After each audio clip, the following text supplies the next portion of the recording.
Christmas is supposed to be a time of joy and celebration, right?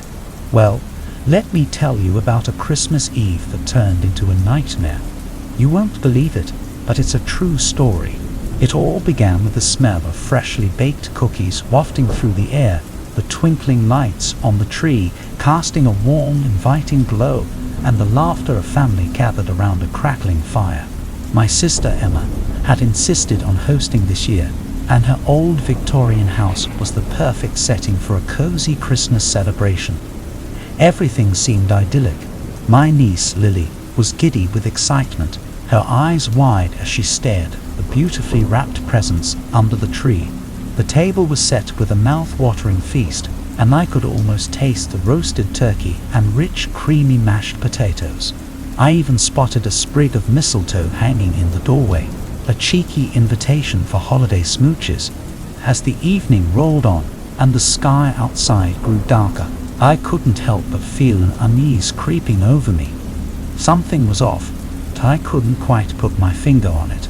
The laughter seemed forced, the smiles painted on, and the eyes of my family held a glint of something I couldn't quite decipher.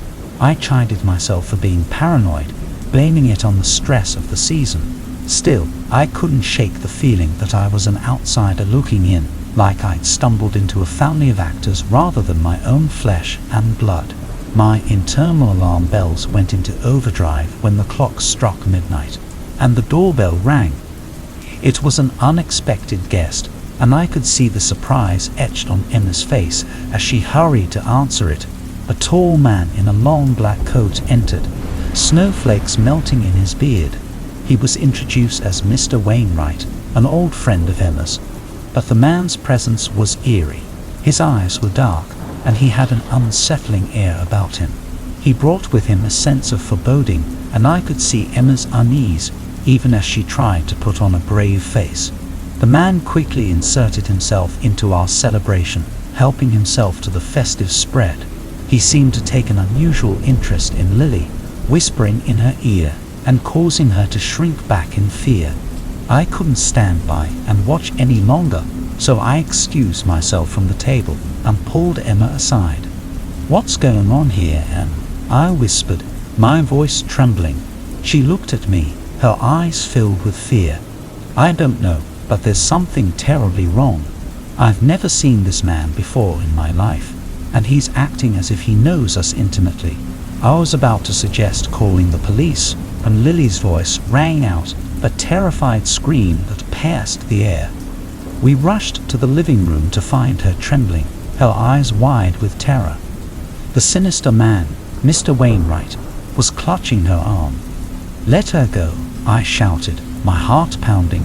Mr. Wainwright just grinned, his eyes now filled with a disturbing hunger. "You see," he said, "it's time for the reckoning." The room seemed to grow colder as his words hung in the air. My family was frozen in place, as if under some sinister spell. Panic set in as I tried to pull Lily from his grasp, but it was like trying to free a bird from a predator's talons. Just as it seemed our fate was sealed, the grandfather clock in the corner of the room began to chime, the melody drowning out Mr. Wainwright's sinister laughter. Suddenly, the spell over my family was broken, and they rushed to my side. Together, we managed to free Lily from his grasp. With our strength renewed, we confronted Mr. Wainwright, demanding to know who he was and what he wanted. His response was chilling. "I am the spirit of Christmas past, present, and future. I've come to remind you all of the true meaning of this holiday." It was absurd, but his words resonated with each of us. We had allowed the stress, the materialism, and the chaos of the season to overshadow the real spirit of Christmas. We had become consumed by the frenzy of it all, and it took a sinister visitor to awaken us from our holiday stupor. The revelation was a shock, but it was also a wake-up call. The spirit of Christmas wasn't about gifts or elaborate feasts. It was about love, family, and the warmth of togetherness. We spent the rest of the night laughing, sharing stories, and making new memories. As the first light of Christmas morning broke through the windows, Mr. Wainwright stood, his presence fading like a mist, and a sense of peace settled over us. We had been given a rare opportunity to rekindle the true spirit of Christmas, to focus on what truly mattered. That Christmas Eve, as we exchanged heartfelt gifts and held each other close, I couldn't help but reflect on the strange turn of events.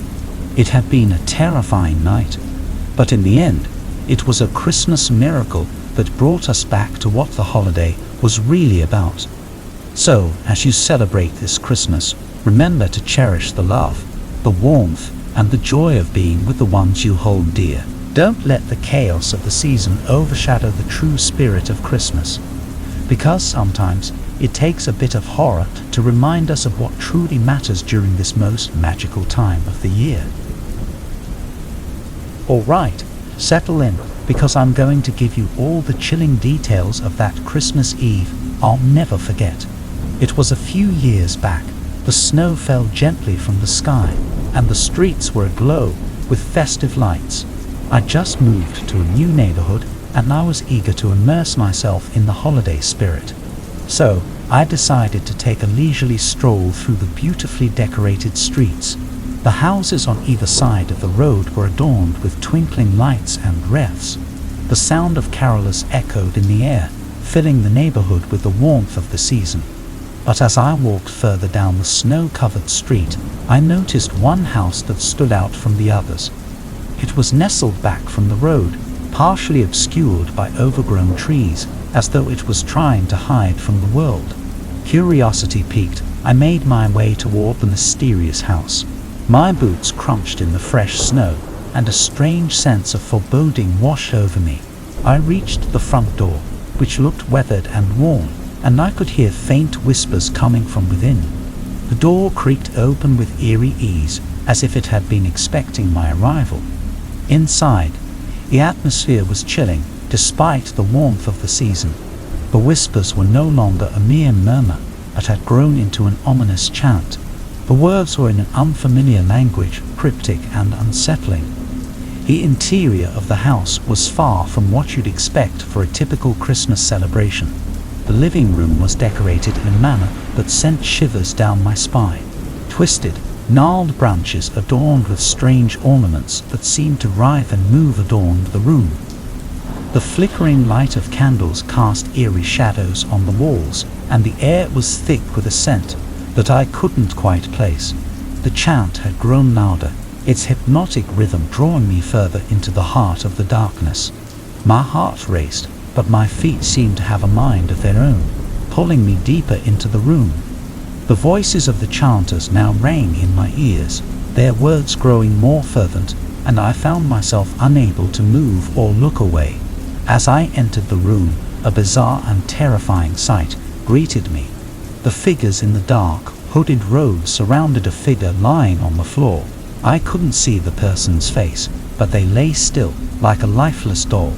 My breath caught in my throat, and I couldn't tear my eyes away from the chilling scene. In the flickering candlelight, the room seemed to grow colder. I watched, frozen in place, as the figure on the floor began to stir. It was a woman, but her movements were unnatural and jerky, as if she were a marionette being controlled by unseen hands. She was pale as death, her eyes vacant, and her lips parted in a silent scream. Then, she turned her head to face me, and her eyes locked onto mine, sending a shiver down my spine. The whispers of the group grew louder and more frantic, and I knew I had to get out of there before it was too late. I turned to leave, but as I took a step back, my foot caught on a twisted root that seemed to have grown out of the floor. I stumbled and let out a gasp, and that's when the woman's gaze intensified. It was as if she could see straight through me, and I could see a malevolent hunger in her eyes. With a sudden burst of supernatural speed, she lunged at me, her fingers outstretched like claws, aiming for my throat. Panic surged through me as I tried to wrench my foot free from the entangled root, narrowly avoiding her grasp. I bolted for the door, my heart pounding in my chest. The whispers and chants followed me, echoing in my ears as I burst out into the snowy night. I ran through the neighborhood, my breath coming in ragged gasps, until I reached the safety of my own home. I locked the door behind me, trembling as I tried to make sense of what I had witnessed. Who were those people? What kind of dark ritual had I stumbled upon? I couldn't sleep that night, my mind plagued by the disturbing images and sounds. The darkness of that Christmas Eve had left an indelible mark on my soul. Days passed, and I couldn't shake the feeling that I was being watched, that the sinister figures from that night were somehow still lurking in the shadows, waiting for their chance to finish what they'd started. I questioned my own sanity, unable to share my horrifying experience with anyone, fearing they would think me mad. Just when I thought the horror was over, a letter arrived on my doorstep a few days later. It was sealed with a dark red wax, and the symbol on it sent a chill down my spine. The letter contained just one sentence: "We know you saw." My heart raced, and I realized that I had unwittingly become a witness to something I should have never seen. These people were not going to let me forget, and they wanted to remind me of the darkness that lurked just beneath the surface of the holiday season. Now, every Christmas, I can't help but wonder if they're out there, waiting for me to slip up, waiting to finish what they started that fateful night. So, as you celebrate the holiday season, remember that sometimes the most chilling horrors can be found where you least expect them, even in the midst of the most festive of occasions. You won't believe what happened to me last Christmas. You might think that holiday horror stories only happen in movies, but I'm here to tell you that sometimes real life can be just as terrifying. So grab a cup of hot cocoa and settle in, because this story is something straight out of a nightmare. It all began on Christmas Eve, when the air was filled with the scent of cinnamon and pine, and the town square was alive with sparkling lights. My family had gathered for our traditional Christmas celebration at my parents' house. The place was warm and cozy, and the sound of laughter and carolers filled the air. But little did I know that this evening would turn into a chilling nightmare. As the night progressed, the festivities were in full swing. The tree stood tall, adorned with glittering ornaments and twinkling lights, while a roaring fire crackled in the fireplace. We had just finished our hearty dinner, and I felt a mixture of contentment and fatigue settle in. My nephews and nieces were running around, fueled by sugar cookies and excitement. That's when my sister-in-law suggested we take a trip to the local mall, which was famous for its spectacular holiday decorations. I wasn't thrilled about the idea. The mall during Christmas season was like a sardine can filled with people. But I didn't want to be the Grinch, so I reluctantly agreed. The mall was indeed a sight to behold. Massive ornaments hung from the ceiling, and the walkways were lined with life-size toy soldiers and twinkling snowflakes.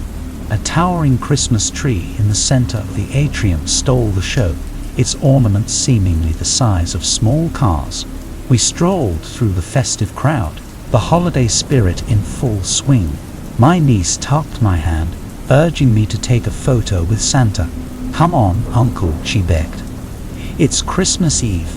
I looked over at the long line of parents and children waiting to meet Santa, and I hesitated. My niece's pleading eyes finally convinced me. We joined the queue, and I watched as Santa interacted with the kids ahead of us. He seemed jolly and authentic, listening to their wishes with a twinkle in his eye. When it was our turn, I settled my niece onto Santa's lap while her parents took pictures. I chuckled, thinking about how this Santa must have heard every wish in the book. But as my niece whispered her request, Santa's cheery expression began to change. He looked at her, his blue eyes narrowing, and his lips curled into a sinister grin. I felt a shiver run down my spine. What had my niece said to make him react that way? I leaned in to hear, but the words were barely audible, like a distant whisper in the wind. Santa's voice, once jovial and deep, had turned into a menacing growl. My niece, sensing something was wrong, started to cry. Panic surged through me, and I reached out to grab her. That's when Santa's hand shot out, fingers like iron vices, and clamped around my throat. I couldn't breathe. His icy grip tightened, and I gasped for air, my vision darkening at the edges. The mall around me became a blur of panicked faces, children's screams, and Christmas music turned eerie. In those terrifying moments, I felt the shadow of death creeping closer, and I thought, this is it. This is how I'm going to die. But then, as abruptly as it had begun, Santa released his grip and stumbled back. Shouts and gasps filled the air as a group of shoppers and security personnel descended on him. My family rushed to my side, concern etched on their faces. I could barely speak, still gasping for air, but I managed to whisper, "That's Santa. He tried to kill me." As Santa was led away in handcuffs, I was told he was a temporary hire and had a history of mental illness. Apparently, he had snapped under the pressure of playing Santa, and I had been his target. My mind was a whirlwind of disbelief. I couldn't help but think about how close I had come to meeting my end at the hands of a deranged mall Santa. My niece was shaken, and it took us a while to calm her down. We left the mall and returned home, the events of that evening casting a dark cloud over our Christmas celebration. I couldn't shake the feeling of dread that had settled over me, but then something strange happened. Later that night, after everyone had gone to bed, I sat by the Christmas tree, contemplating the events of the evening. I couldn't understand why Santa had released me. It was as if something had intervened, something otherworldly. As I sat there in the dimly lit room, a chilling realization struck me. My niece had wished for something very specific from Santa, something that only she and I knew. And it was as if Santa had reacted to that wish, as if he had some knowledge of what she had asked for. The pieces of the puzzle started falling into place, and I realized the horrifying truth. That Santa, that man who had tried to take my life, wasn't just a random deranged individual. He was something else, something dark and malevolent, and he had tried to silence me to protect a sinister secret. My heart raced as I thought about what my niece had wished for and what it might mean. There, in the flickering glow of Christmas lights, I knew that our holiday celebration would forever be haunted by the horror of that night and the chilling plot twist that had unfolded before our eyes. So, as you gather around the Christmas tree this year, remember that not all Santas are as they seem.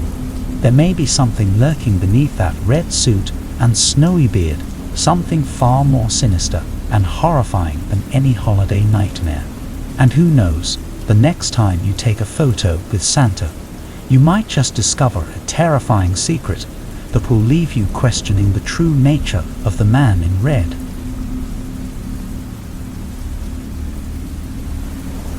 You know, I used to think haunted houses were just a load of bunk. You'd hear all these stories about creepy old mansions, their hallways echoing with ghostly whispers, and I'd just roll my eyes.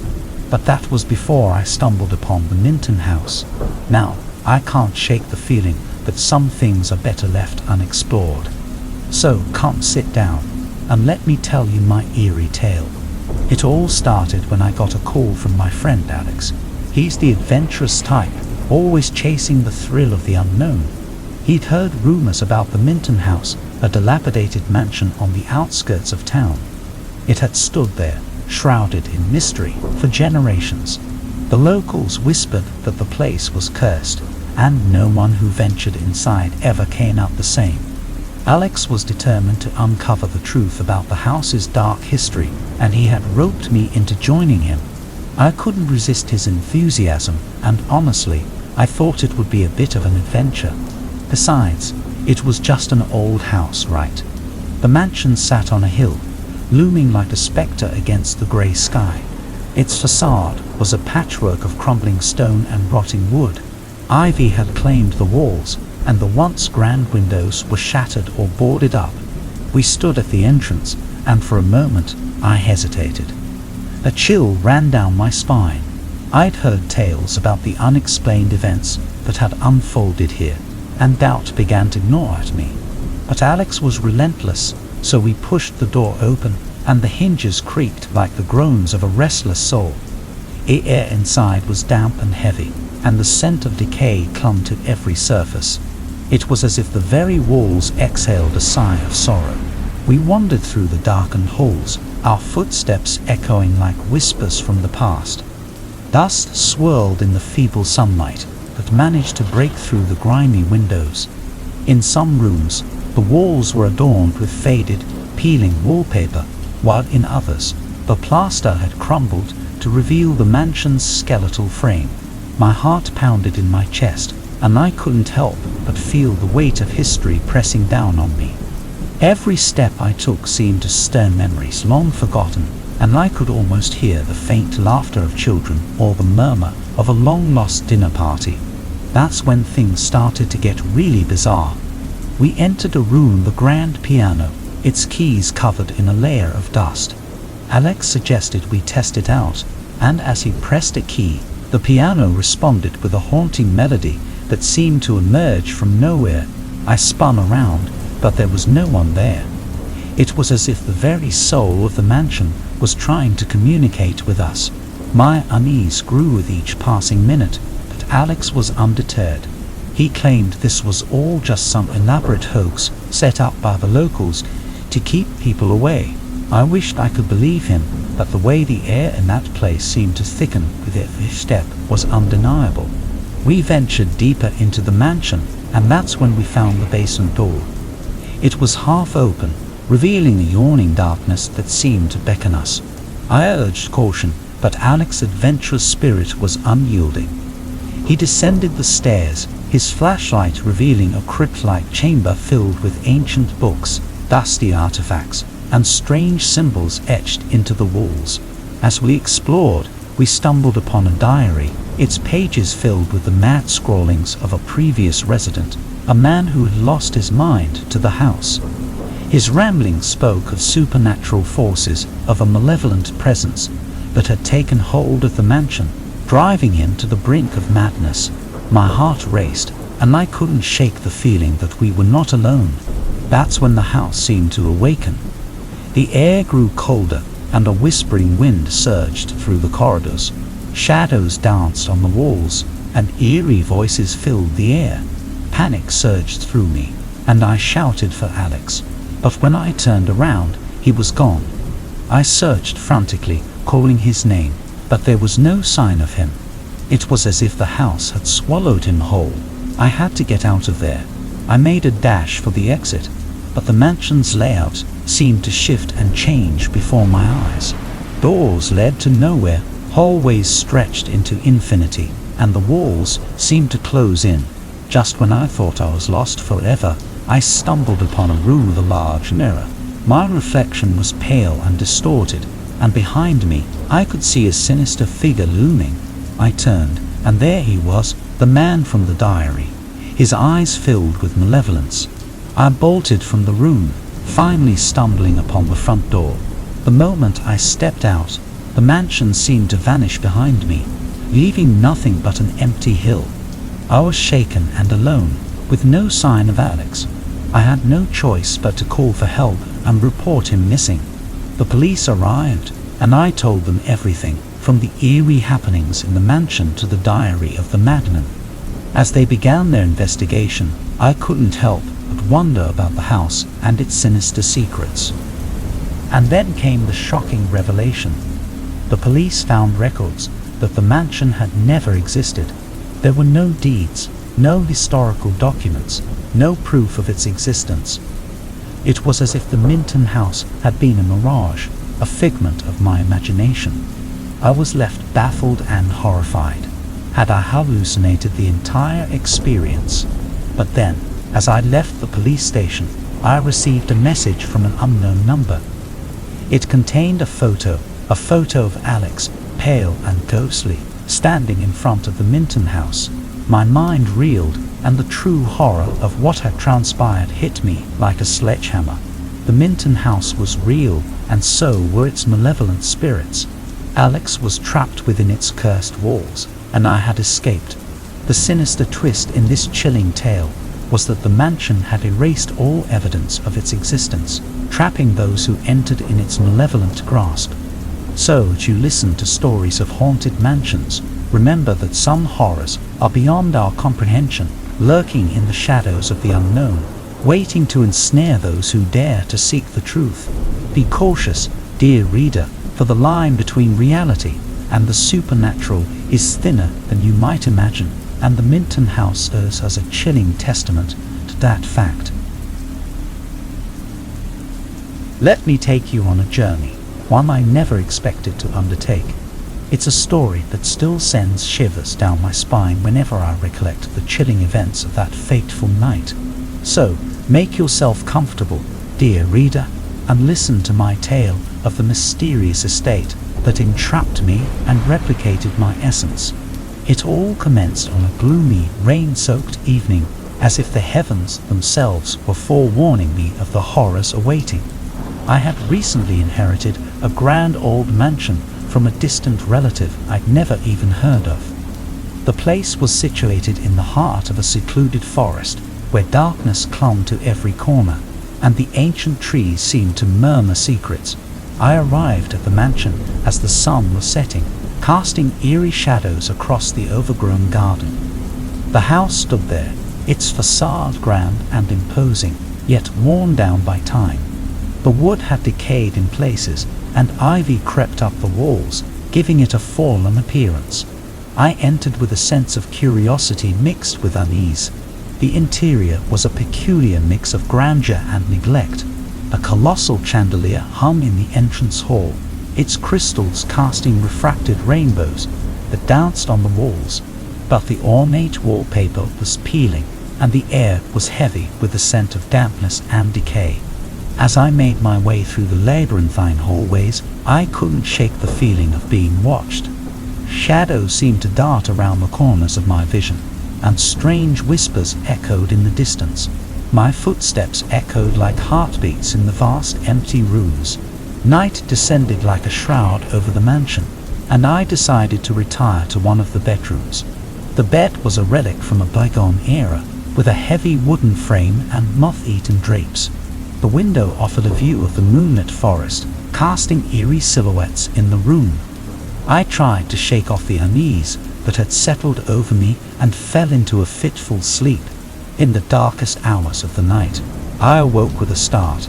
The room was pitch black, and a bone-chilling cold had seeped into my bones. My heart raced as I realized I wasn't alone. In the dim moonlight, I could make out a figure standing at the foot of my bed.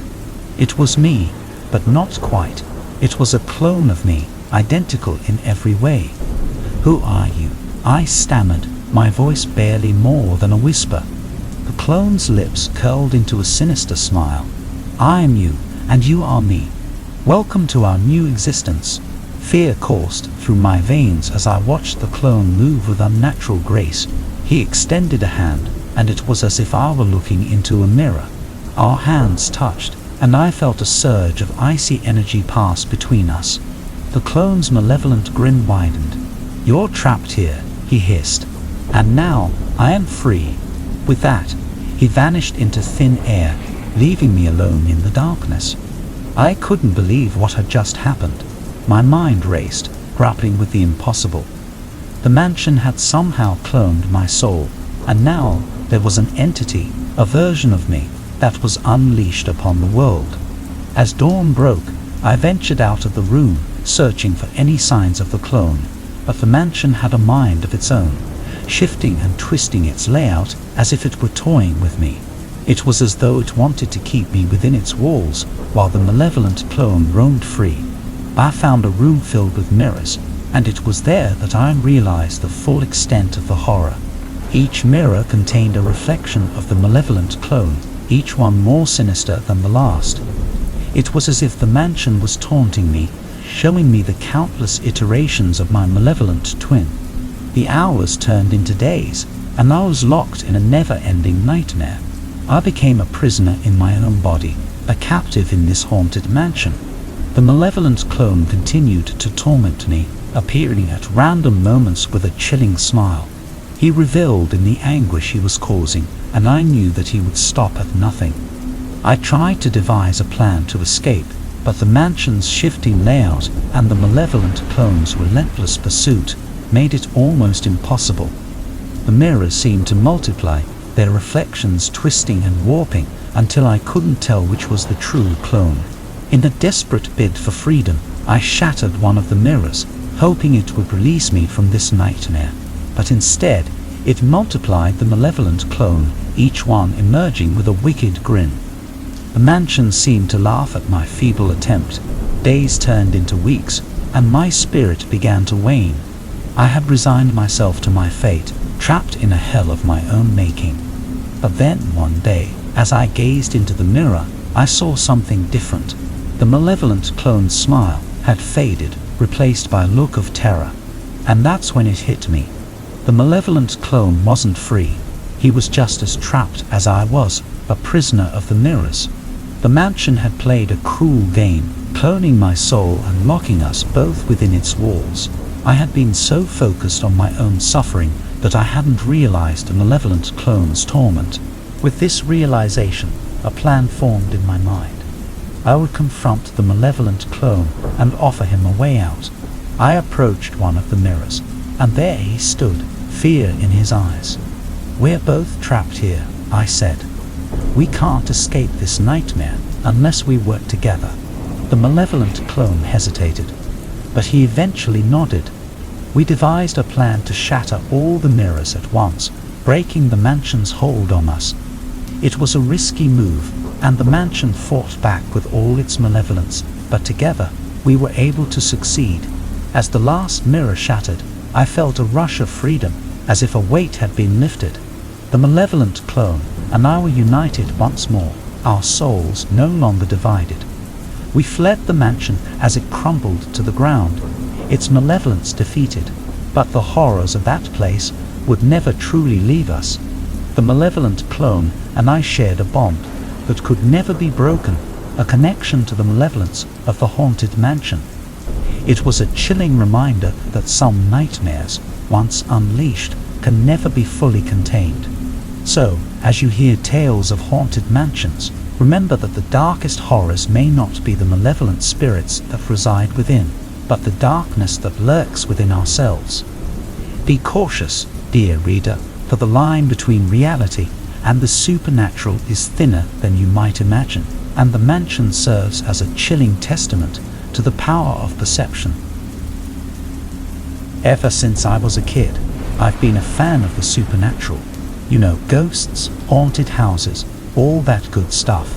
So when I had the chance to buy a mansion that had a reputation for being haunted, I jumped at it. Little did I know that this adventure would take me on a roller coaster ride of fear and skepticism. The mansion was a beautiful, newly built structure in a secluded part of the countryside.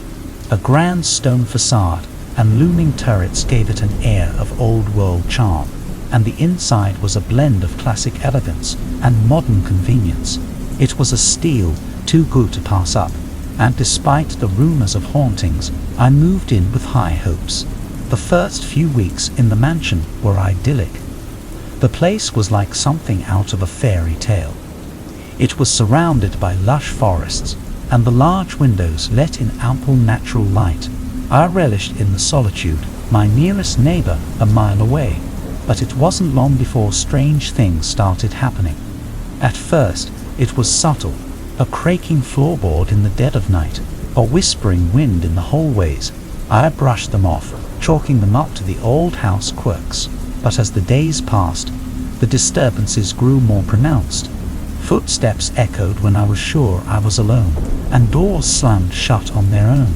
My friends warned me about the place, making jokes about ghosts and spirits. They'd heard all the stories, but I didn't believe them. I thought it was just their way of scaring me, having some fun at my expense. After all, I had spent my life watching horror movies and reading those stories. I wasn't an easy person to spook, but one night, as I was working in my study, I saw it, a shadowy figure that passed by the doorway. I jumped up and rushed out, adrenaline coursing through me. I searched every room, but there was no one there. It was as if the mansion had played a trick on me. My skepticism began to wane. I couldn't ignore the bizarre happenings any longer. I decided to do some research on the history of the mansion and the area. What I found sent chills down my spine. It turned out that the mansion had been built on the site of an old cemetery, which had been moved to make way for the new structure. The place had a dark history, and tales of ghostly apparitions had persisted for decades. That night, I lay in bed, unable to sleep. The creaks and groans of the house took on a sinister tone, and I felt as though I was being watched. Suddenly, I heard a voice, a whisper so faint I could barely make it out. "Get out!" I bolted upright, scanning the room, but there was no one there. The voice had been nothing more than a whisper on the wind, and yet it had filled me with a profound sense of dread. The following days were a haze of fear and paranoia. I tried to record the strange occurrences, but they always seemed to happen when my camera or phone was out of reach. It was as if the mansion knew I was trying to document its malevolent tricks. The turning point came on a stormy night. The wind howled outside, and the rain lashed against the windows. I was in the living room, reading a book, when the lights flickered and went out. Panic surged through me, and I fumbled for my phone's flashlight. As I scanned the dark room, I saw them, figures, ghostly and translucent, floating through the air. They were dressed in period clothing, their faces twisted in agony. The room was filled with their mournful wails, and I felt a chill run down my spine. There was no denying it anymore. The mansion was truly haunted. I decided to leave, to pack my bags and never look back. I couldn't take it anymore. But as I made my way to the front door, it slammed shut with a deafening crash, the lock turning on its own. I was trapped, and the ghostly figures closed in on me. In that moment of sheer terror, I couldn't believe it. The stories were true, the rumors about this mansion and its tormented spirits. I had mocked them all, dismissed the accounts as mere superstition, but now I was living a nightmare. As the apparitions drew nearer, their cold, ghostly hands reaching out for me, I couldn't help but think of the irony. The skeptic, the horror aficionado, now faced with the very real presence of the supernatural. But then, as they closed in, something strange happened. The apparitions seemed to flicker and waver, their mournful wails turning into garbled whispers. It was as if they were disintegrating, fading away before my eyes. The mansion was playing another trick, and this time it was messing with my sense of reality. In a moment of clarity, I realized the truth. The mansion wasn't haunted. It was a master of illusion, a place that could manipulate my perception and make me believe in the supernatural. The apparitions were nothing more than tricks of light and sound, designed to terrify me. As the last of the ghostly figures vanished, the lights flickered back on, and the front door swung open. The mansion had released me from its clutches, its malevolent illusions shattered. I left the mansion that night, never to return. The experience had shaken me to my core, and I knew I would never forget the horrors I had witnessed. It was a lesson in the power of the mind, in the way our beliefs and fears can shape our perception of reality. As I drove away from the mansion, I couldn't help but laugh at the irony of it all. The skeptic had been taught a chilling lesson in the thin line between reality and illusion. The mansion had played tricks on me, and I had fallen for every one of them.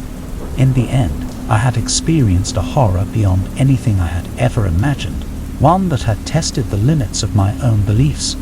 So remember, dear reader, that not everything is as it seems, and sometimes the scariest things are the ones we create in our own minds. Be cautious, for the line between reality and the supernatural is thinner than you might imagine, and the mansion serves as a chilling testament to the power of perception.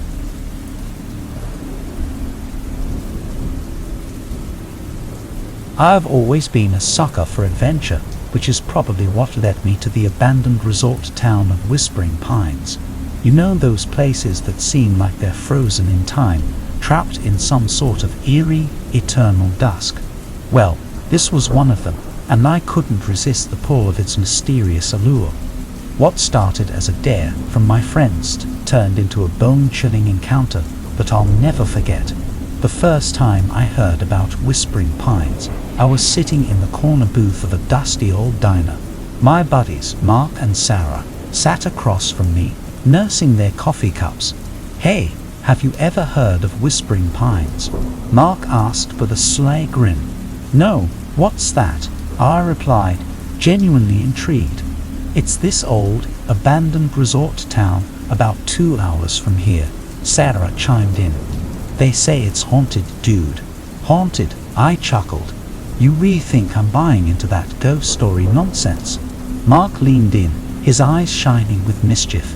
"How about this, buddy? We'll spend the night there, camp out or something, and if you're right, and it's all a load of hooey, we'll owe you big time." That sounded like a win-win situation to me. So, without much hesitation, we packed up some camping gear, snacks, and a few flashlights, and hit the road. The sun was setting as we approached the desolate resort town, and I couldn't help but notice how the town seemed to loom in the approaching darkness. It was as if the town had been frozen in time, with dilapidated buildings and overgrown trees reclaiming the land. Rusty swings creaked in the ghostly breeze, and I could hear the faint sound of children's laughter, though there was no one in sight. My heart raced as I realized that I was actually going to spend the night in this eerie place.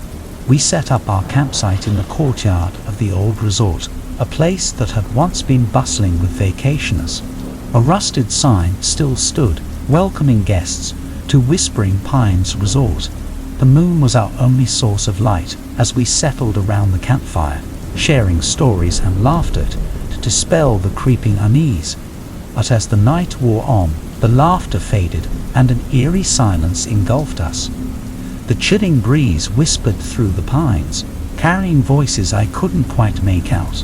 I brushed it off as the wind playing tricks on my ears, but it was a feeble attempt to ignore the ominous feeling that had settled over me. Hours passed, and the tension grew thicker. Mark and Sarah had retreated to their tents, leaving me alone by the campfire.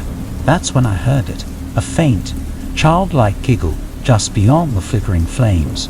I turned my flashlight toward the source, but the light barely penetrated the inky blackness. I strained my ears, listening to the inexplicable laughter growing closer. My pulse quickened, and I scanned the area with my flashlight, trying to locate the source of the eerie giggles. The beam of light landed on a swing swaying gently in the wind, and I nearly jumped out of my skin when I saw a shadowy figure sitting on it. A child, no older than 8, was swinging back and forth, his laughter echoing through the courtyard. But it wasn't an ordinary child. His features were blurred, as if he was shifting in and out of focus, and his laughter sent shivers down my spine. I called out to Mark and Sarah, my voice trembling, but there was no response. They were trapped in their own tents, oblivious to the surreal scene unfolding before me. With trembling hands, I continued to shine my light on the apparition, unable to tear my eyes away.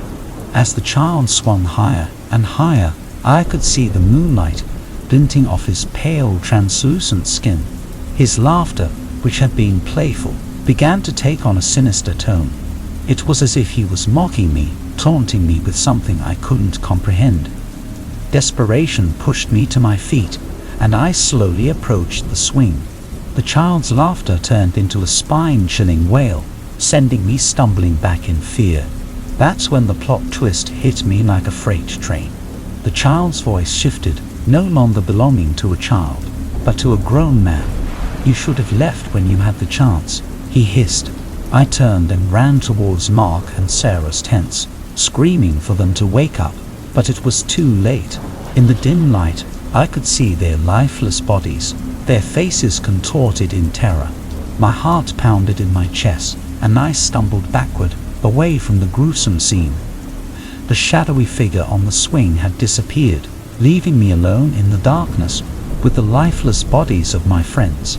I was trapped in this nightmarish resort town, and the haunting whispers grew louder with each passing second.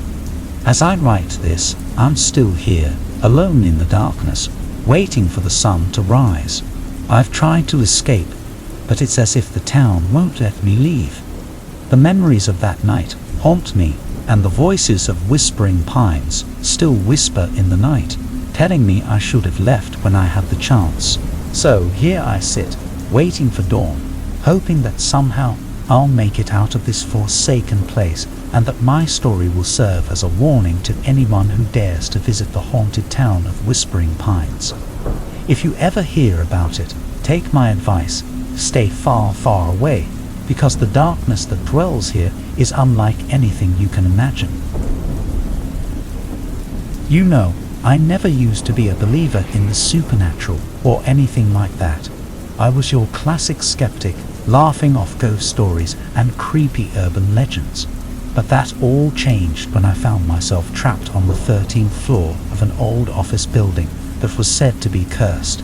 It all started with a bet. My buddy Alex and I were out at a bar one night.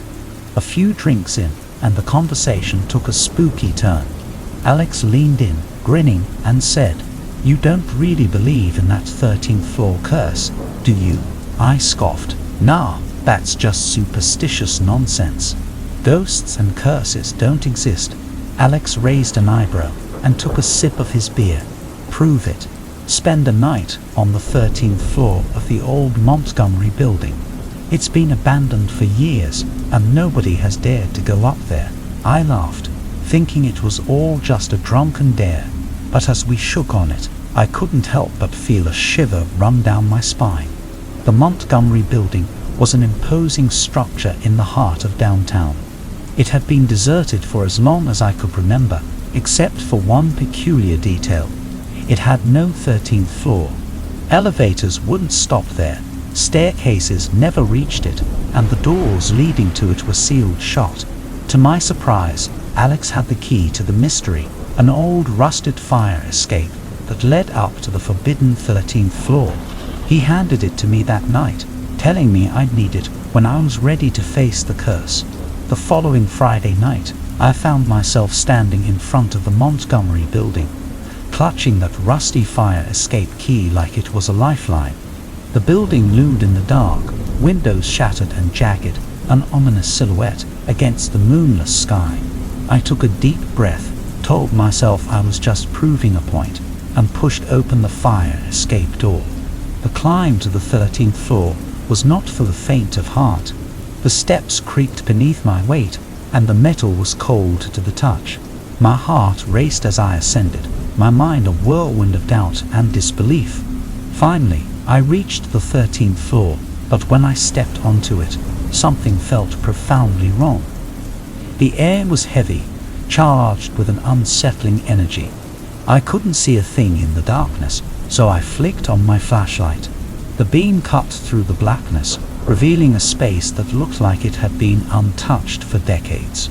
Old cubicles, covered in layers of dust and cobwebs, were scattered around the floor. Papers and office supplies lay scattered, frozen in time. It was eerie, but it was nothing that I couldn't handle. I was ready to call Alex and gloat about how there was no curse after all. That's when I heard it, a faint, distant whisper. It was almost imperceptible, but it was there. I strained my ears, trying to make out the words, but the voice was just beyond comprehension. The whispers grew louder, as if a group of people were talking, but I couldn't decipher what they were saying. It was like they were taunting me, playing with my fear.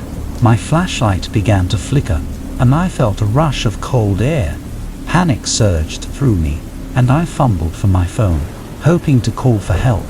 But the signal was dead, and my flashlight went out, plunging me into total darkness.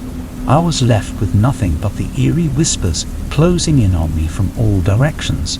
My heart pounded in my chest as I fumbled for the fire escape key, desperate to escape this nightmare. I couldn't find it. Panic took hold of me, and I began to move blindly, crashing into furniture, tripping over debris. The whispers grew louder, more insistent, and they seemed to come from right in front of me. Then, in the blackness, I felt something, a cold, clammy hand, reaching out and grasping my wrist. I screamed and tried to pull away, but the grip was unyielding. The whispers reached a fever pitch, and I could feel something pulling me closer, inexorably. And then the plot twist came. The lights flickered back on, and I found myself standing in the midst of a room that looked perfectly ordinary. The 13th floor was no longer abandoned. Cubicles were full of employees, working away like any office during the daytime. I pulled my wrist free from the icy grip and stumbled back, bewildered. The whispers were gone, and the normal hum of office activity filled the air. I couldn't believe my eyes. Was it all in my head? A hallucination? A stern-looking woman approached me, her eyes piercing. "Can I help you, sir?" I stammered, trying to find my words. I thought this floor was abandoned. There were whispers and darkness. She raised an eyebrow. Whispers, darkness. "Are you feeling all right, sir? This is just another floor of the Montgomery Building." My head was spinning. I was utterly perplexed. Had I imagined the whole thing? But the whispers, the icy grip on my wrist, they had felt so real. I was at a loss for words, and the woman seemed to think I was a lunatic. The rest of my time on the 13th floor was surreal. I couldn't shake the feeling that something had happened, something unexplainable. I didn't hear the whispers again, and I certainly didn't feel any icy grips. It was as if the curse, if there ever was one, had passed me by. As I left the Montgomery Building, my thoughts were a whirlwind of confusion. Had I just experienced a ghostly encounter, or had I lost my mind for a moment? I still can't be sure, but one thing's for certain: I'll never look at an empty floor of an office building the same way again, and I won't be taking any more bets on the supernatural. I've always considered myself a rational person, the kind who scoffs at the mere thought of ghosts and haunted places. But that was before I found myself alone in a children's playground on a moonless night, surrounded by the eerie laughter of phantom children. Let me tell you about the evening I'll never forget. It all started when my curiosity got the best of me. I was out for a late night walk, taking a shortcut through the neighborhood's local playground. The place was usually alive with the sounds of kids running around, laughter echoing off the swing sets, and the joyful squeaks of the seesaws. But on that particular night, it was different. As I walked through the gates, an unnatural stillness hung in the air. The playground structures, once vibrant with color and life, stood in eerie silhouette against the dim glow of distant streetlights. It was like the life had been sucked out of the place, leaving behind a creeping sense of foreboding. I couldn't help but feel a shiver crawl down my spine. I told myself it was just my imagination playing tricks on me, but something about the place felt profoundly wrong. A part of me wanted to turn around and head back, but my curiosity held me in its grip. I pressed on. The night was darker than I'd ever seen, the playground illuminated only by the faint, ghostly glow of the stars. As I ventured further in, the silence was broken by a distant giggle, unmistakably a child's laughter. It sent a chill down my spine. I scanned the area, but there was no one in sight. The source of the laughter was impossible to pinpoint. Just as I was about to dismiss it as some auditory illusion, it echoed closer, more vivid, as if a group of children were playing just beyond the shadows. My heart raced, and I called out, my voice wavering, "Is anyone there?" Silence followed, but then the laughter erupted again, echoing from the nearby swings. My flashlight pierced the darkness, revealing a swing set, and to my astonishment, the swings were moving on their own, creaking back and forth as if occupied by invisible riders. My skepticism was being replaced by unease. Maybe it was a group of kids playing a prank on me. My flashlight continued to scan the playground, and my heart sank as I saw them, the phantom children. A group of translucent figures, each one resembling a child. was playing on the swings. They were dressed in old-fashioned clothing, their features indistinct. Their laughter was both enchanting and eerie, filling the night with an unsettling melody. My initial thought was that they were just kids who couldn't sleep, but the more I looked at them, the more I realized something was off. Their movements were strange, almost mechanical, and their faces were a blur of shifting shapes, like a distorted image in a funhouse mirror. As I watched in both awe and terror, I noticed they were beckoning me, their ghostly arms outstretched, fingers motioning for me to join them. My heart pounded as I considered the impossibility of it all. Ghost children playing in the middle of the night.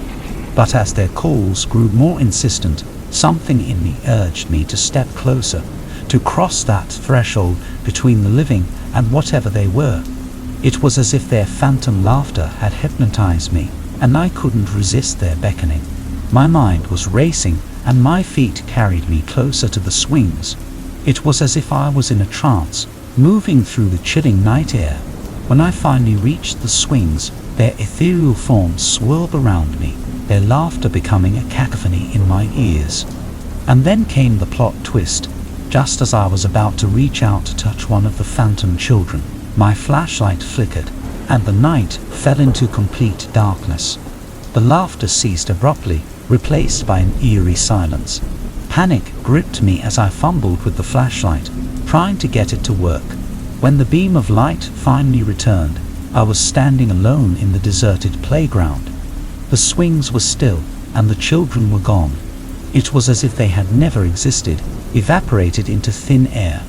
I stood there, bewildered and disoriented. Was it all a hallucination? A figment of my imagination brought on by the eerie atmosphere of the abandoned playground? I couldn't be sure, but one thing was clear. I was alone in the dark, and I couldn't get out of there fast enough. As I walked away from the playground, I couldn't shake the feeling of having crossed some unseen boundary, a line between the living and the realm of the supernatural. I still don't know what I experienced that night, but I do know that I'll never look at a children's playground the same way again. And I'll always remember the chilling laughter of those phantom children, a memory that still haunts my dreams. I have always been a city person, accustomed to the cacophony of car horns, flashing neon lights, and the comforting hum of street chatter. But that weekend camping trip with my friends, well, that's what changed it all. It wasn't your typical ghost story or a monster lurking in the shadows. No, it was the sheer isolation and disorientation of being lost in the woods that had me teetering on the edge of panic. We had set off on what we thought would be a leisurely hike in the woods, a break from the usual urban grind. The forest was dense, and as we ventured further in, the trees seemed to close in around us, obscuring the sunlight. The crisp, earthy scent of the woods enveloped us, and the rustling of leaves beneath our boots filled the air. It felt like a serene escape at first. As the day wore on, we walked deeper into the forest, following a trail that was supposed to lead us back to our campsite. Or so we thought. We must have taken a wrong turn somewhere along the way, but it's easy to lose your bearings in a place like that. The trees all look the same, towering over you like sentinels, and it's easy to forget which way you came from. I remember joking with my friends about our newfound survival skills, pretending to be rugged explorers forging our path through the wilderness. But deep down, a sense of unease was gnawing at me, and I could tell the others were feeling it too. The forest had a way of making your own footsteps echo with doubt. As the day turned into night, we decided to make camp and wait until morning. I tried to convince myself that this was just a minor setback, that we'd find our way back easily in the morning. We gathered some firewood and set up a small campfire, but that's when things took a darker turn. As the fire crackled and cast eerie, dancing shadows, we began to hear strange noises emanating from the woods. Twigs snapping, leaves rustling, and faint whispers that sent a shiver down my spine. I told myself it was just our overactive imaginations playing tricks on us, but the unease lingered. We heard footsteps, soft but deliberate, approaching our camp. Panic set in, and we huddled together, clutching our makeshift weapons, a couple of branches as if that would protect us from whatever was out there. The steps grew louder, and suddenly we saw it. A shadowy figure emerged from the darkness, its form indistinct but unmistakably human. "Who's there?" one of my friends shouted, his voice trembling. No response, just the figure drawing closer. Fear washed over us, and I remember thinking that this was it, the moment we'd all been dreading. But then, the figure stepped into the firelight, and we all let out a collective gasp. It was a man, disheveled and wild-eyed, his clothes torn and filthy. He didn't look threatening, he looked terrified. He was muttering to himself, something about never finding a way out. He didn't seem to notice us at all. It was as if he was trapped in his own world of fear. We cautiously approached him, offering him food and water, which he took without a word. He seemed dazed, lost in the labyrinth of the forest. We tried to get information out of him, but he just mumbled incomprehensibly. It was clear he'd been out here for days, maybe even weeks. We decided to let him stay with us for the night, not just for his safety, but also because we were equally afraid of being alone in this unfamiliar, foreboding place. We sat around the campfire, exchanging worried glances and sharing whispered speculations about what had happened to this man. As the fire dwindled, he finally spoke more coherently. "I was out here with my friends," he said, his voice quivering. "We got lost, just like you. And then, they disappeared one by one. Something took them." My heart sank as I looked at my friends, our eyes reflecting the same dread. It was a story straight out of a horror movie. I couldn't believe what I was hearing. The man told us that he had managed to escape whatever was hunting them, but he couldn't find his way back out of the woods. We huddled together, deciding to stick together, with the hope that safety would come in numbers, but the forest had other plans. The night wore on, and the strange noises continued. The man grew increasingly paranoid, convinced that whatever had taken his friends was now stalking us. Then, in the darkest hours of the night, as we sat shivering around the dying embers of our fire, the man abruptly stood up and bolted into the woods. We called out to him, but he didn't respond. He vanished into the darkness, leaving us alone once more. We were now utterly petrified, more lost than ever, and facing an unknown menace in the woods. The first rays of dawn revealed the grim reality. We were deep in the heart of the forest, with no trail, no sense of direction, and no way out. We had no choice but to stick together and continue searching for a way home. Our situation was dire, but we couldn't let fear paralyze us. We trudged through the underbrush, navigating the same dense trees that had led us astray in the first place. Hours turned into days, and our hope waned with each passing moment. Our supplies dwindled, and our energy was nearly depleted. And then, just when it felt like we were on the verge of giving up, we stumbled upon a clearing in the woods. At the center of this clearing, we found an old, weather-beaten cabin. It stood there, silent and eerie, like something out of a nightmare. We exchanged nervous glances, but decided that shelter was our only option. We cautiously approached the cabin and pushed open the creaking door. Inside, we found a scene that sent shivers down our spines. The cabin was adorned with faded photographs and drawings of people who had disappeared in the woods. The walls were covered with scrawled messages, all of them pleading for help and recounting tales of terror. It was a chilling archive of those who had come before us, all lost to the same malevolent force. We knew we couldn't stay there, but before we could make our escape, we heard the footsteps approaching. The cabin's door swung open with a deafening creak, and a haunting figure emerged from the darkness. It was the man we had encountered before, but he was no longer the terrified, lost soul we had once known. His eyes gleamed with a sinister madness, and he grinned wickedly. "They found you," he hissed, as a shadowy horde of figures closed in behind him. The cabin had become a trap, and we were cornered. In that moment, I knew that escape was futile. We were the latest victims of the woods, and there was no way out. As the horde descended upon us, I couldn't help but wonder if we would end up as yet another entry on those chilling walls, a reminder of those who had ventured into the woods and never returned. Getting lost in the woods is never part of the plan. It was supposed to be a simple weekend camping trip with my buddy Mike. We wanted to escape the city for a while, trade the blaring sirens and honking horns for the calming sounds of rustling leaves and chirping birds. But as it often happens in life, things don't go according to plan.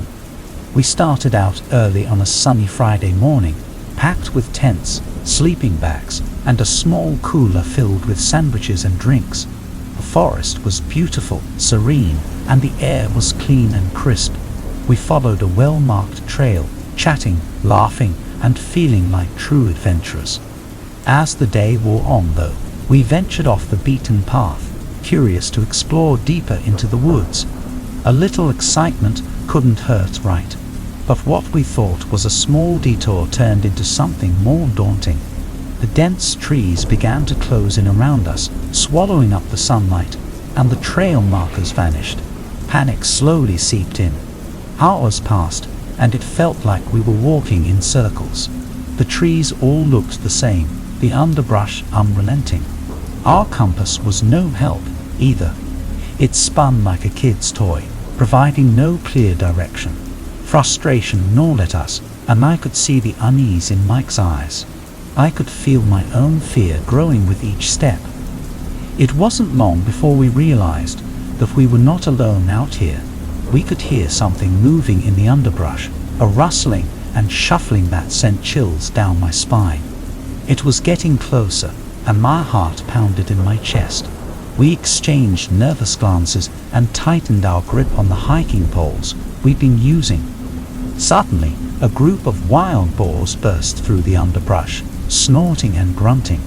They were massive, their tusks gleaming menacingly in the dappled sunlight.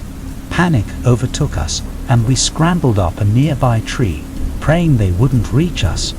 The boars snuffled around for a while, and then retreated into the forest. We didn't dare to descend from our refuge for hours, fearing that they might return. When we finally felt safe enough to climb down, it was already late afternoon.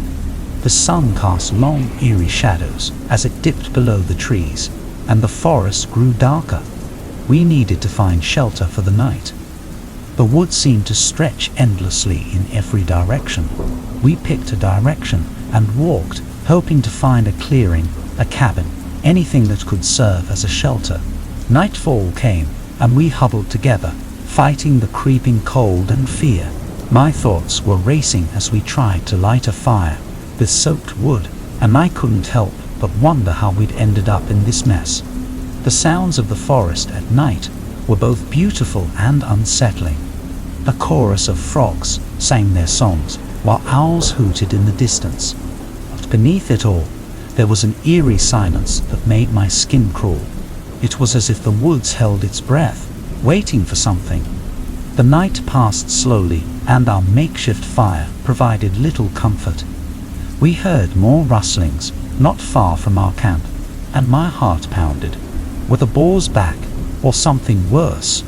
I caught a glimpse of glowing eyes in the darkness, reflecting the dim light of our fire. Panic surged through me, but we stood our ground this time, realizing that running might lead us deeper into danger. Slowly, the figure approached, and as it stepped into the firelight, we let out a collective sigh of relief. It was a man, older and weathered, with a long beard and ragged clothes. He looked disoriented and relieved to see us. He muttered something about being lost for days. We offered him food and water, and he gratefully accepted, sitting by our fire. He explained that he'd been camping with his friends, just like us, and they too had gotten lost. Then a shiver ran down my spine as he whispered, and then they were taken. Something in these woods, something evil. My thoughts raced. Could this be some sort of folklore, the ramblings of a madman? But the fear in his eyes seemed genuine, and my unease grew. He spoke of bizarre, shadowy creatures lurking in the forest, snatching his friends away one by one.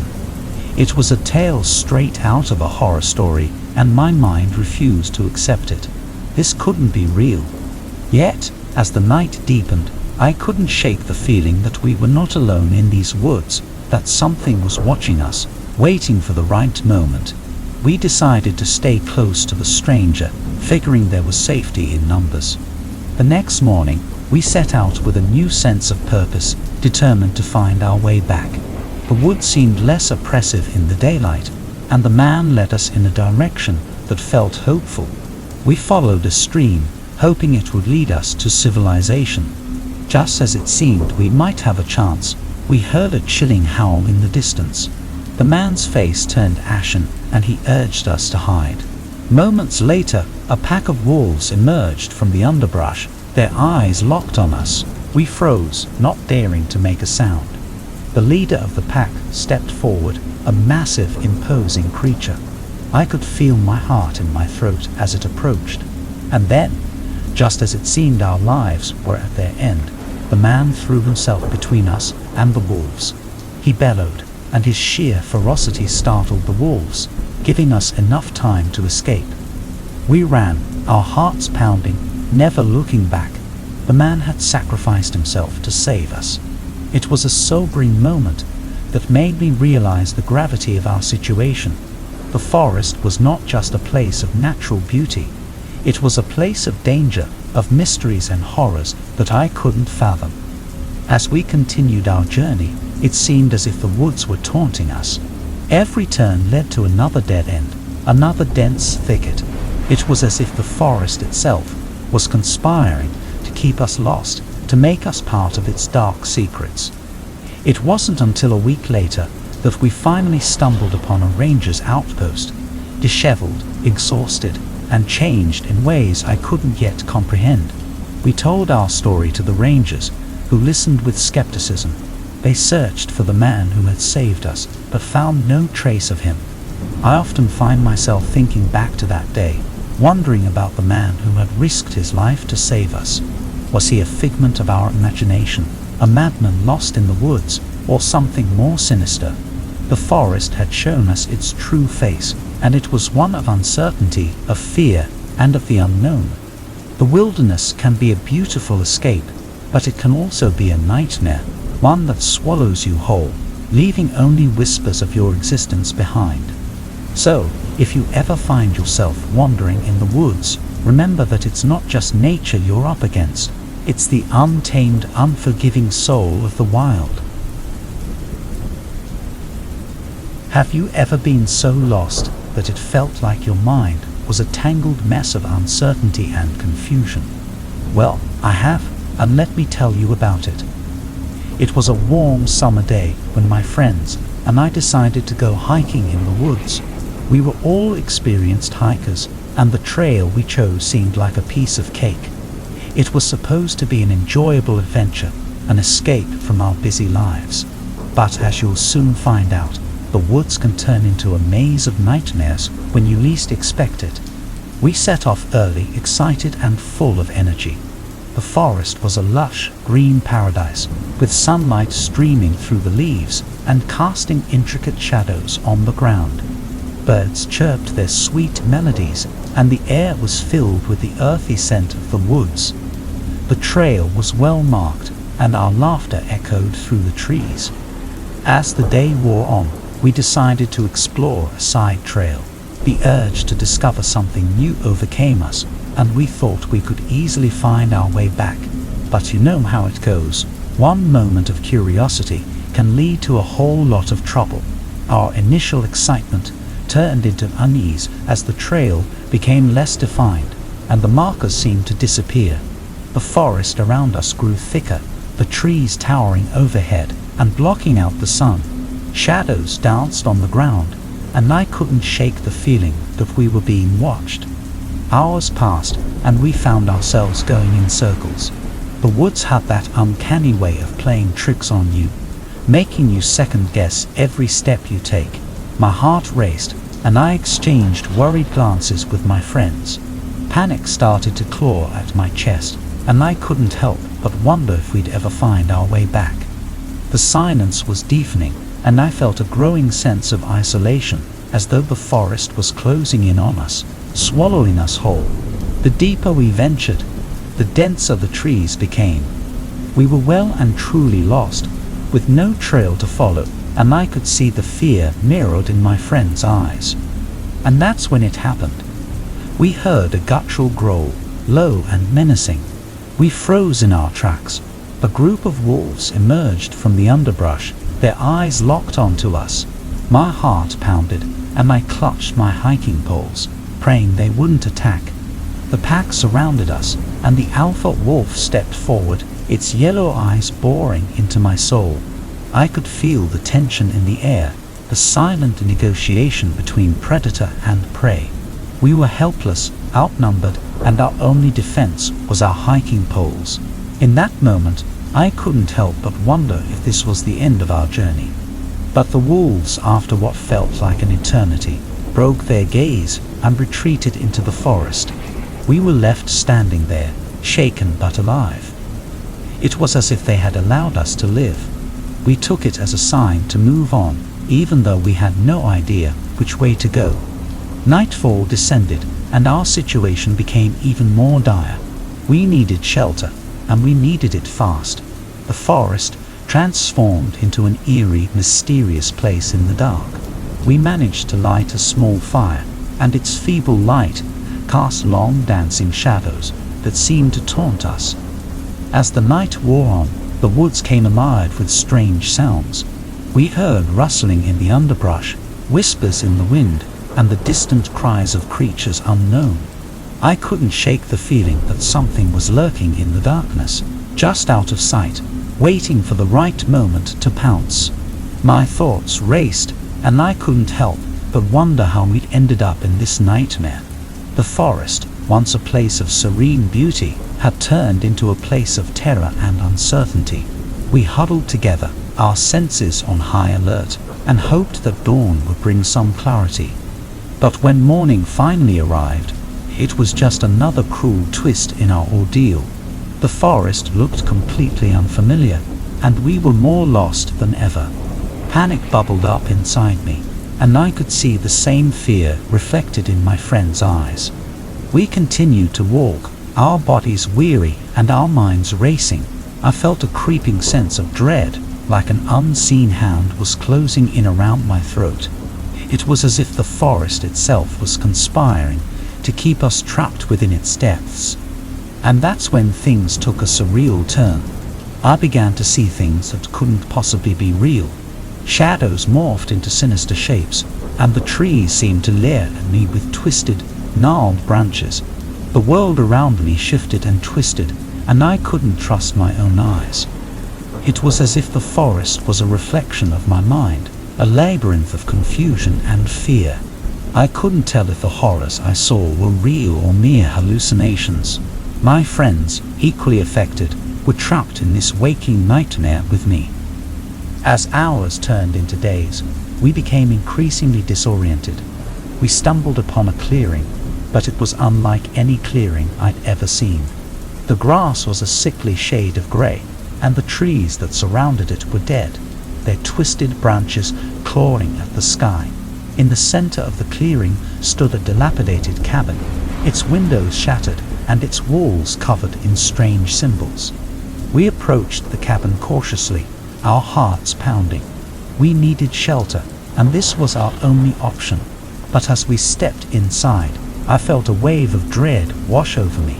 The interior was just as eerie as the outside, with tattered curtains swaying in the wind and a foul, musty smell that clung to the air. The cabin seemed abandoned, yet it felt as if it held the echoes of all those who had been trapped within these woods. The walls were covered in desperate messages, written in a language I couldn't understand. It was as if the very essence of fear had seeped into this place, and it clung to my skin. As we searched for supplies, my friends' voices grew distant, as if they were talking to me from another world. The cabin's walls seemed to close in around me, and I couldn't shake the feeling that I was losing my grip on reality. And that's when it happened. A scream, distant and blood-curdling, echoed through the cabin. I rushed outside, my heart in my throat, and I couldn't believe what I saw. My friends, my dear companions, were gone. They had vanished without a trace. Panic gripped me, and I realized that I was truly alone in this nightmarish forest. I ran, my footsteps echoing in the eerie silence, but no matter which direction I chose, it felt like the forest was mocking me, leading me further into its labyrinth of horrors. I couldn't escape, and my mind, like the forest itself, was a twisted maze of confusion and fear. As I stumbled through the woods, I couldn't tell if I was hallucinating or if the forest had become a physical manifestation of my darkest fears. I was trapped, lost within myself and this nightmare of a forest, with no hope of ever finding my way out. In the end, I never did find my way back. The forest swallowed me whole, and I became just another ghostly whisper, a memory of those who had ventured into the woods and never returned. The trees closed in around me, and I was lost forever in this dark, twisted realm, a prisoner of my own mind.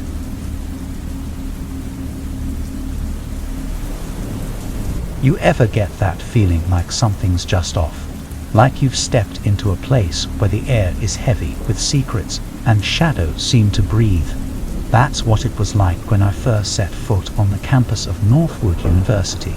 Picture a place straight out of a Gothic novel, all ivy-covered buildings, looming oaks, and mist that clings to the ground like a spectral shroud. Now, don't get me wrong, it's a prestigious institution, but let me tell you, it's got a history. Legends whispered about secret societies, mysterious disappearances, and a library that supposedly holds forbidden knowledge. And me? I'm just an average Joe trying to get through my freshman year. But man, this place was something else. First week, I took to exploring. The old clock tower struck 12, echoing through the empty quad. Shadows danced, playing tricks on my eyes. I was alone, or so I thought. The crunch of gravel underfoot wasn't mine. I spun around, heart pounding, but there was nothing, just a trail of fallen leaves. Next, there was the library. Now, this wasn't your run-of-the-mill place. Stacks upon stacks of books, some so ancient they looked like they'd crumble at a touch. It was quiet, too quiet. The air was thick with the scent of old paper, and every footstep seemed to reverberate through the silent halls. I swear, as I flipped through the pages of an ancient tome, I heard a whisper like a voice from a forgotten era. Classes were no different. The lecture halls were cavernous, the seats worn with the imprints of generations before me. It was like a mausoleum for knowledge. The professors, though brilliant, had an air of mystery about them, like they knew something I didn't. It was as if they held the keys to a world hidden just beneath the surface. As weeks passed, the stories I'd heard began to haunt my thoughts. The missing students, the strange occurrences, it all felt like something out of a campfire tale. But one night, everything changed. I was in the dorm, reading by lamplight, when I heard it. A distant, mournful wail, like the cry of a lost soul. My heart raced, my breath quickened. I couldn't place the sound. It seemed to come from everywhere, and nowhere all at once. I crept out into the hallway, eyes wide, ears straining. The darkness seemed to pulse around me, the air cold and damp. I followed the sound, winding through the labyrinthine halls, my footsteps echoing like a heartbeat in my ears. The wail grew louder, more desperate, until I found myself in front of the clock tower. The source of the sound was clear now, emanating from the towering structure. I climbed, steps creaking beneath me, each one echoing in the silence. The higher I ascended, the more the air grew oppressive, like a weight on my chest. And then I reached the top. There in the dim light of the moon, I saw it, a figure draped in tattered robes, facing the horizon, its back heft with each mournful cry. I couldn't move, couldn't speak. Fear held me in its icy grip. Then, in an instant, it turned. Its face, twisted in anguish, was a mirror of my own. It knew me. It knew who I was. Panic surged through my veins, but before I could react, it spoke, its voice a hollow whisper. "You are the key, the bridge between worlds." I stumbled back, my mind a whirlwind of terror and confusion. What did it mean? Before I could form a coherent thought, the figure dissolved into shadow, leaving me alone in the tower. From that moment on, things changed. Whispers followed me. Shadows seemed to watch my every move. I delved into the history of the university, seeking answers, but only found more questions. The secret societies, the disappearances, they were all connected, and I was at the center of it. But here's the kicker, the twist in the tale. The more I dug, the more I realized I wasn't the first. Generations before me, students had stood in this very spot, faced with the same darkness. Some had succumbed, lost to the void, while others had become part of the fabric of the university itself. As the days turned to weeks, I wrestled with my fate. Was I to become a mere footnote in the annals of Northwood's haunted history, or could I break the cycle, uncover the truth, and free myself from the shadows that clung so tightly? I wish I could tell you I found the answer, that I emerged from that place triumphant, but truth be told, I'm still here, still seeking, still haunted. So if you ever find yourself at Northwood University, remember this tale. Watch the shadows, listen for the whispers, and know that the past is never truly buried. It's just waiting for its next chapter. Alright, so let me lay it out for you. We've all heard the spooky stories about college campuses, right? Well, let me tell you about the time I got tangled up in one of them. Picture this, a campus that's all grandiose architecture, with ivy-covered buildings that look like they've been around since the dawn of time. Yeah, that was my college. Now, don't get me wrong, I loved the place during the day. The sun glinting off the windows, students hustling and bustling. It was the typical college scene. But when night fell, oh boy, that's when things got weird. One evening, my buddies and I were gathered in the dorm, shooting the breeze. Someone brought up the old tales about the abandoned wing of the science building, said it was haunted. Me, being the skeptic, laughed it off. That's when they dared me. You know how these things go, right? They dared me to spend the night there. I figured, what the heck, might as well prove them wrong. So, armed with nothing but my bravado and a flashlight, I headed out to the science building. The air had this chill to it, even though it was early fall. The moon was full, casting long shadows on the cobbled paths. As I entered the building, the atmosphere changed. It was like walking into a different world. The air was heavy, suffused with the scent of old books and chemicals. Dust motes danced in the beam of my flashlight, giving the place an ethereal quality. Now, you might think I was alone, but that's where you'd be wrong. Every creak, every distant shuffle seemed to echo with a presence. I could feel eyes on me, even though I knew I was the only living soul in that wing. I explored room after room, each one more decrepit than the last. Broken glass, rusted equipment. It was like a time capsule of forgotten knowledge. I couldn't shake the feeling that there was something else here, something watching, waiting. As the hours crawled by, I found myself in what looked like an old lecture hall. Rows of dusty seats, a chalkboard covered in indecipherable equations. That's when I heard it. A soft melodic hum, almost like a lullaby. I spun around, flashlight trembling in my hand. In the far corner, I saw her, a woman, draped in white, her hair cascading like a waterfall. She was hunched over, swaying gently, My heart pounded, but I couldn't tear my eyes away. It was like I was under some kind of spell.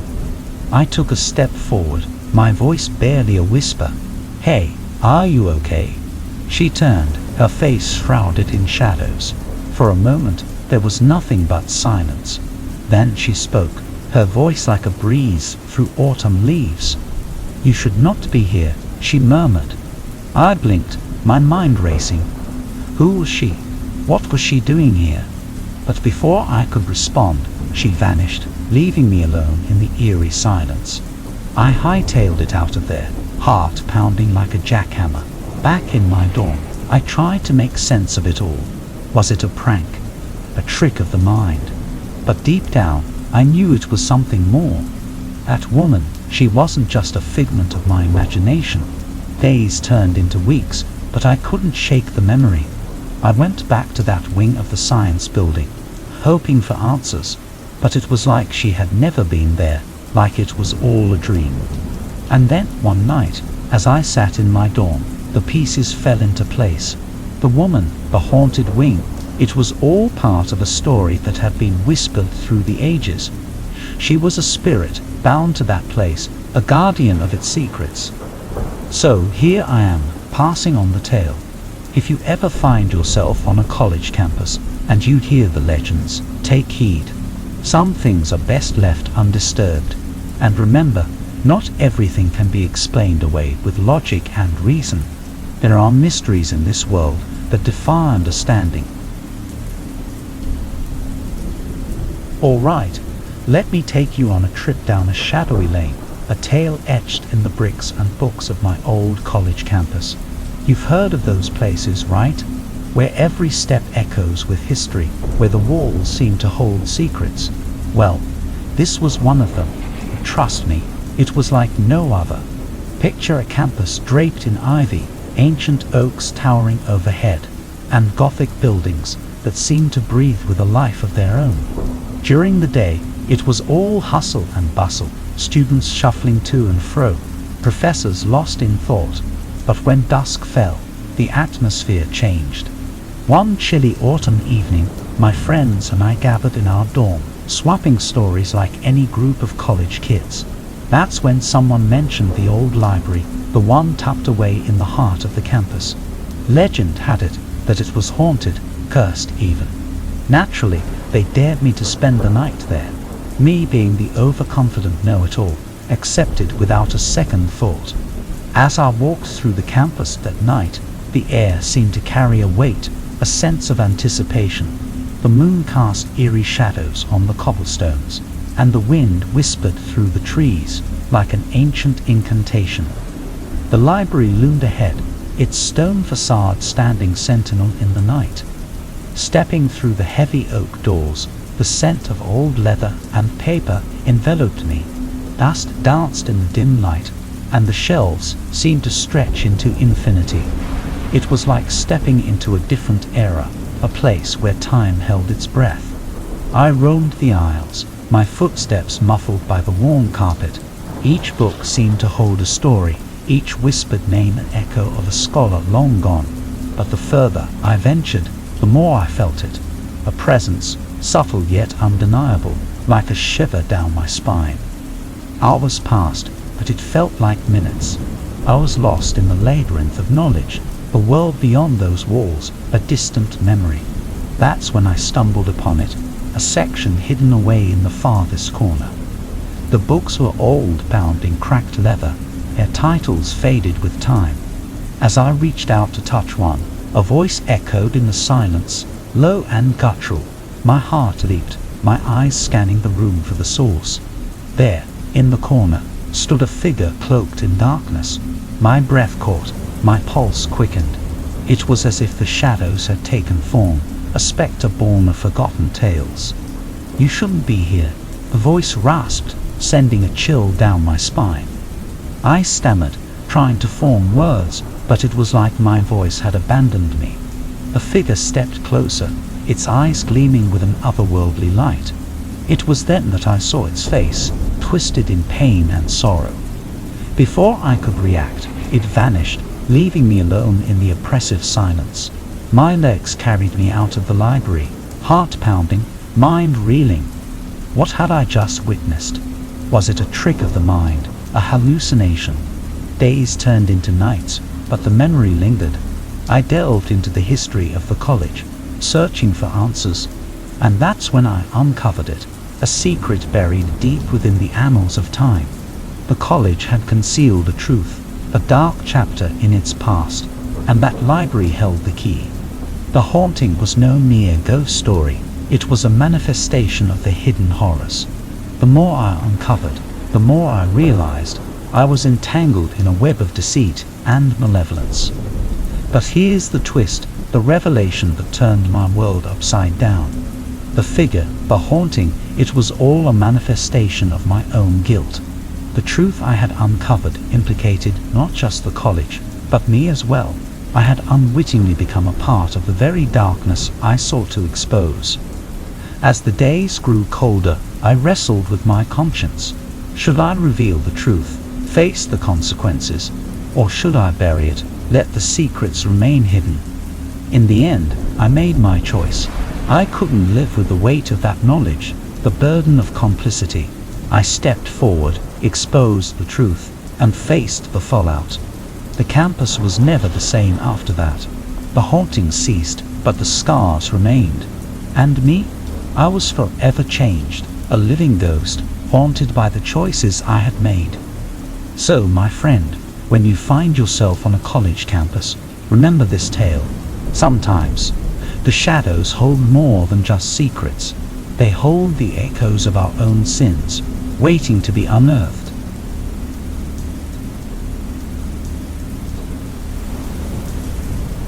You ever been on one of those road trips that starts off all fun and games, but ends up feeling like a descent into the heart of darkness?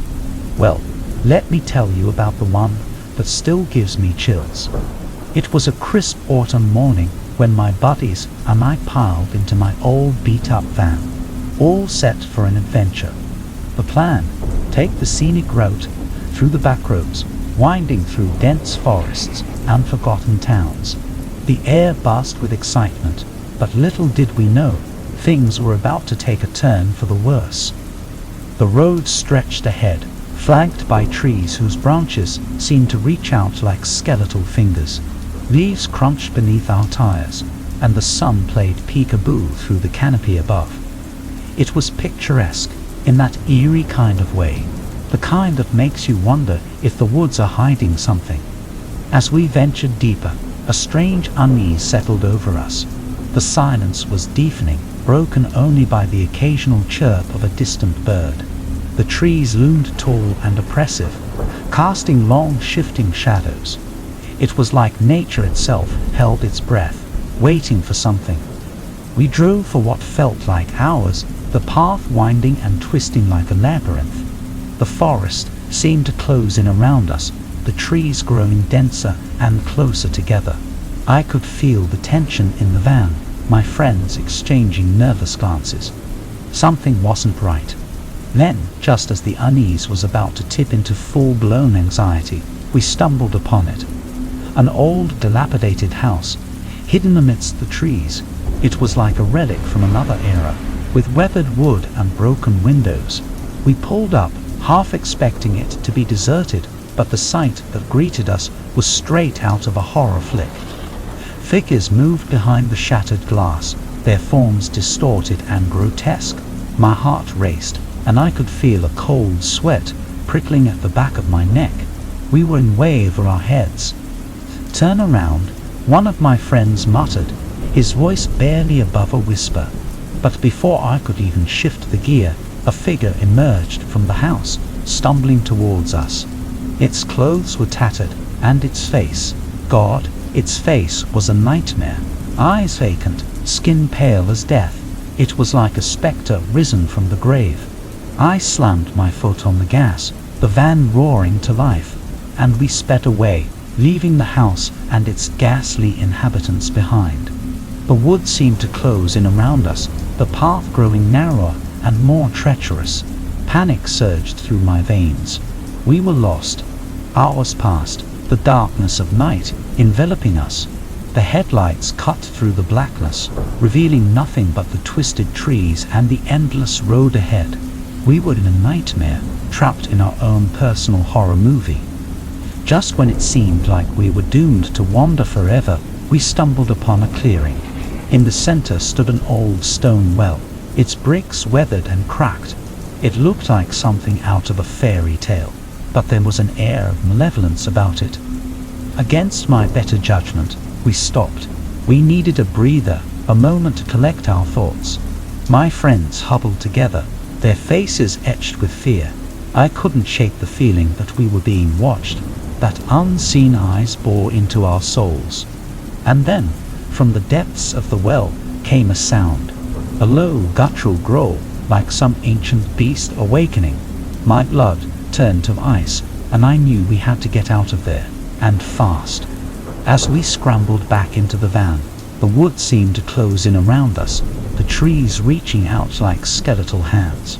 I slammed my foot on the gas, the engine roaring to life. We tore through the forest, the van rattling and shaking. It was like the woods themselves were trying to keep us captive. Just when we thought we couldn't take it anymore, we burst through the trees and onto a familiar road. Civilization at last. We drove until we hit a gas station, the fluorescent lights a welcome sight after the suffocating darkness of the woods.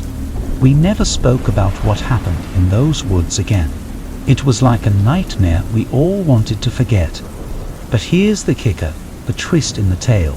When we got home and looked at the photos we'd taken, there was no sign of the old house, the well, or anything else.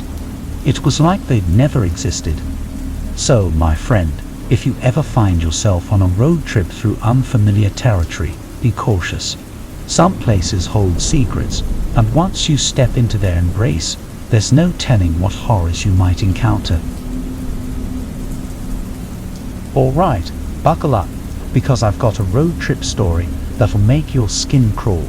Picture this, a stretch of highway cutting through the heart of nowhere, surrounded by miles of dense forest. It was one of those roads less traveled, where the trees lean in like they're sharing some ancient secret. So there we were, me and my buddies, in my trusty old sedan, embarking on what was supposed to be an epic adventure. The sun hung low in the sky, casting long, eerie shadows that danced along the asphalt. We had the radio blasting, laughter filling the air, blissfully unaware of the nightmare that awaited us. As we drove, the landscape seemed to blur together, a never-ending sea of green. The forest loomed on either side, like a fortress of nature, enclosing us in its embrace. It was both beautiful and unnerving, the kind of scenery that makes you feel small, insignificant. But then, things started to get strange. The road ahead seemed to shimmer like a mirage in the desert. I blinked, thinking maybe it was just my tired eyes playing tricks on me. But as we got closer, it became undeniable. There was something off about that stretch of road. I exchanged glances with my friends, their faces reflecting the same mix of curiosity and unease. We slowed down, the engine humming with uncertainty. It was like the air itself held its breath, waiting for us to make a move. And then, without warning, it happened. The world around us seemed to twist and contort, like reality itself was unraveling. The trees bent and warped, their branches reaching out like gnarled fingers. The road beneath us seemed to dissolve, replaced by a swirling vortex of color and light. I gripped the steering wheel, my knuckles turning white. Panic surged through my veins, my heart pounding in my chest. We were hurtling toward the unknown, and there was no turning back. In the blink of an eye, we were somewhere else entirely. The air was different, thick with an otherworldly energy. The sky above was a surreal mix of hues, like a painting come to life. We had stumbled into a world that defied explanation. As I looked around, my mind raced to make sense of it all. It was like we'd stepped into a dreamscape, a place where the rules of reality no longer applied. The landscape stretched out before us, a surreal tapestry of colors and shapes. It was both breathtaking and utterly disorienting. My friends and I exchanged bewildered glances, our voices reduced to whispers. None of us had any idea what to do next. We were like lost souls in a world that shouldn't exist. As we drove on, the scenery continued to shift and change. One moment, we were in a lush, vibrant forest. The next, we were navigating a barren, desolate wasteland. It was like the world itself was in flux, unable to settle on a single form. Time seemed to lose all meaning. Hours stretched into eternity, and yet it felt like mere minutes. It was like we were caught in some sort of cosmic whirlwind, pulled along by forces beyond our comprehension. And then, just as suddenly as it had begun, it ended. We found ourselves back on solid ground, the familiar hum of the engine filling the air. We were back on that lonely stretch of road, as if nothing had happened.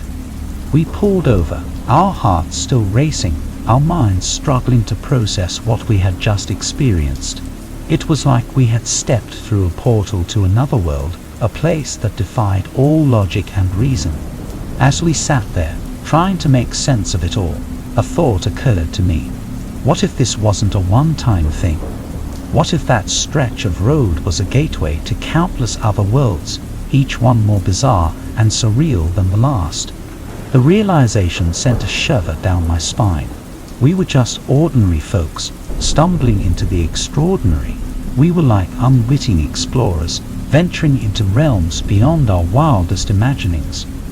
So here's the twist in the tale. We never found that mysterious stretch of road again. It was like it had vanished, leaving us with nothing but memories and a lingering sense of awe and terror. And to this day, I can't shake the feeling that we glimpsed something beyond the boundaries of our understanding, something that will forever haunt my dreams. Alright, let me spin you a tale that'll send shivers down your spine. It was a winter's night, the kind where the chill cuts right through you, and the world outside is a canvas of glistening white. My friends and I, full of youthful bravado, decided to embark on a road trip through the snowy mountains. Little did we know, we were in for a ride straight into the heart of darkness. We set off in high spirits, the car's headlights cutting through the darkness, the crunch of snow beneath the tires. The landscape was a winter wonderland, the trees draped in white and the mountains looming like silent sentinels. It was serene, almost too perfect. As we wound our way through the mountain roads, I couldn't help but feel a sense of unease. The snow seemed to muffle all sound, leaving us in a cocoon of eerie silence.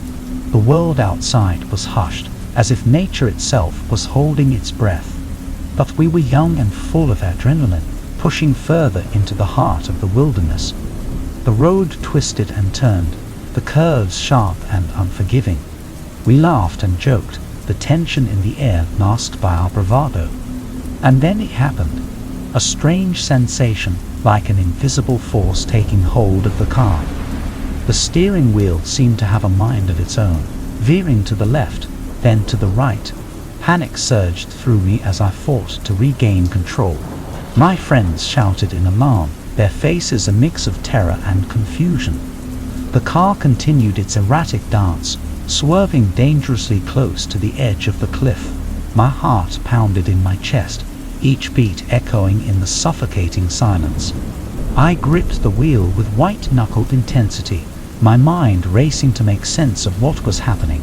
It was like some malevolent force had taken hold of us, determined to lead us to our doom. I tried to hit the brakes, but they were as unresponsive as the wheel. As we hurtled towards the edge of the cliff, time seemed to slow. The abyss yawned before us, a chasm of darkness and uncertainty. I could hear my friends screaming, their voices a distant echo. In that split second, I closed my eyes, bracing for the impact, but it never came. Instead, there was a deafening crash, the world around us erupting in a shower of snow and debris. The car skidded to a stop, the engine sputtering and coughing. I sat there, my heart still pounding, my breath racked. Slowly I opened my eyes, half expecting to find myself in some twisted nightmare. But the reality was even stranger. We were no longer on the mountain road. The car was now surrounded by a forest, so thick and impenetrable, it was like a wall of shadows. The air was heavy with an eerie stillness, broken only by the distant caw of a raven. My friends were silent, their faces pale, their eyes wide with disbelief. I tried to make sense of our surroundings, but it was like we had stepped into another world entirely. The trees loomed overhead, their branches gnarled and twisted. The ground beneath us was uneven and covered in a thick blanket of snow. We stumbled out of the car, our breath forming clouds in the frigid air. It was as if time had stood still in this forsaken place. My mind raced with 1,000 questions, but there were no answers to be found. As we wandered through the silent forest, a sense of dread settled over us. It was like the very air was charged with malevolence, like we were trespassing in a realm we were never meant to enter. Every step felt like a weight on my chest, a crushing realization that we were at the mercy of forces beyond our understanding. Hours stretched into eternity as we searched for any sign of civilization, any glimmer of hope. But the forest seemed endless, a maze of twisted trees and hidden dangers. The shadows seemed to close in around us, the darkness impenetrable. And then, just when it seemed like all hope was lost, we stumbled upon it. A small, dilapidated cabin, hidden amongst the trees. It was like a lifeline in this desolate wilderness, a glimmer of hope in the suffocating darkness. We rushed inside, the air heavy with the scent of age and decay. The cabin was small, a single room with a low, creaking ceiling. The furniture was sparse and covered in dust, as if frozen in time. As we huddled together, the reality of our situation sank in. We were stranded in this forsaken place, with no way of knowing if we would ever find our way back. The forest outside seemed to grow darker, the shadows taking on a life of their own. And then, just as despair threatened to consume us, a voice broke through the silence. It was faint, almost like a whisper on the wind. We strained to listen, our hearts pounding in our chests. "Leave this place," the voice murmured, a spectral echo in the stillness. We looked at each other, our faces pale with terror. It was like the very forest itself was warning us, urging us to flee before it was too late. With newfound determination, we gathered our belongings and left the cabin behind. We stumbled through the forest, our steps heavy with exhaustion. The shadows seemed to retreat, as if begrudgingly allowing us to leave. And then, just as suddenly as we had arrived, we found ourselves back on the mountain road. The car stood before us, battered and covered in snow. It was like a cruel reminder of the nightmare we had endured. We drove in silence, our minds reeling from the ordeal. The road seemed to stretch on forever, each curve a reminder of the danger we had narrowly escaped. The snow fell softly outside, a silent witness to the horrors we had faced. As we finally emerged from the mountains, I couldn't help but glance back one last time.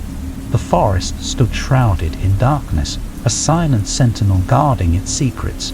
And as we drove away, I couldn't shake the feeling that we had glimpsed something beyond the realms of our understanding, something that would haunt our dreams for years to come.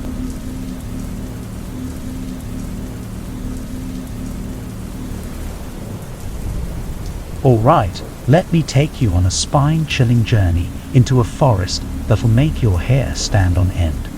This wasn't your run-of-the-mill woods, no sir. It was a place where the shadows seemed to dance with malevolence, where the silence was so thick you could practically taste it. Picture it, towering trees, their branches intertwining like gnarled fingers, blocking out the sun. The forest floor was a carpet of fallen leaves, their colors muted and faded. It was the kind of place that made you question whether you were really alone. So there I was, trudging along the winding path, my footsteps muffled by the thick layer of leaves. The air was heavy with the scent of damp earth and decaying vegetation. It was like the forest itself was breathing, a living, pulsating entity. As I ventured deeper, a sense of foreboding settled over me. It was like a weight on my chest, a silent warning that this was no ordinary forest. I could feel eyes on me, unseen watchers in the shadows. My steps quickened, my heart pounding in my chest. I tried to shake off the unease, telling myself it was just my imagination. But then I saw them, shadows, moving amidst the trees, like phantoms in the night. I froze, my breath catching in my throat. The shadows seemed to take form, dark and shapeless, swirling like a malevolent mist. I could feel their gaze on me, cold and unrelenting. Panic surged through me, my fight or flight response kicking in. I turned and sprinted down the path, branches scraping at my arms and leaves crunching beneath my feet. I could hear the shadows moving, slithering through the underbrush, gaining on me. I dared not look back, my mind a whirlwind of terror. I pushed myself harder, my lungs burning, my heart threatening to burst from my chest. It was like a nightmare, the forest closing in around me, suffocating me. And then, just as I felt like I couldn't run another step, I burst through the trees and into a small clearing.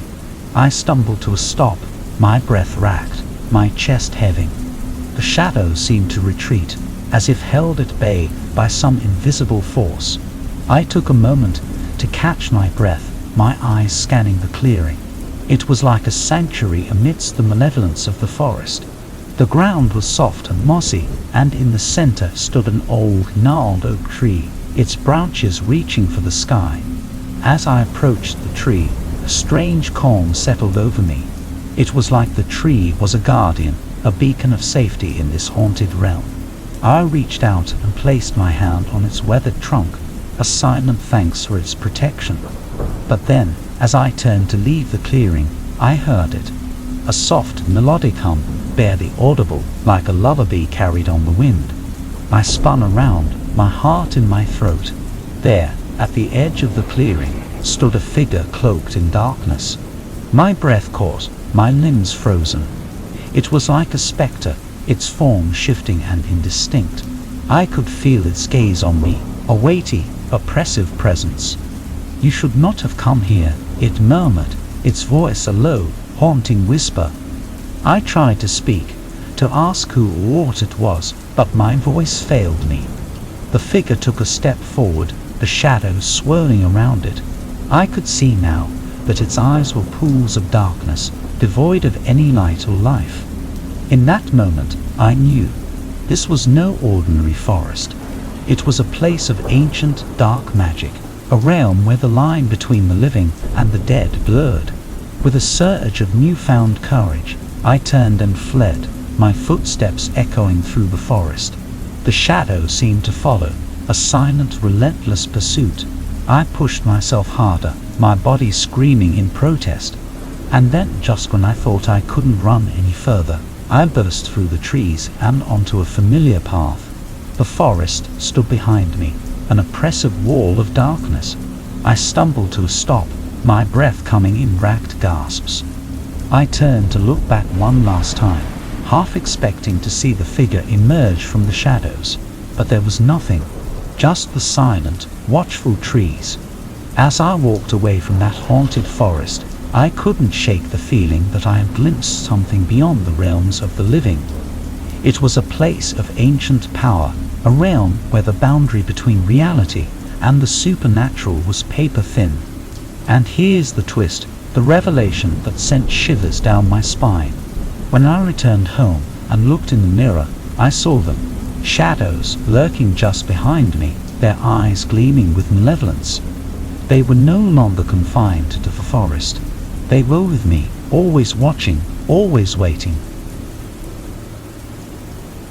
All right, gather round, because I've got a tale that'll make your skin crawl.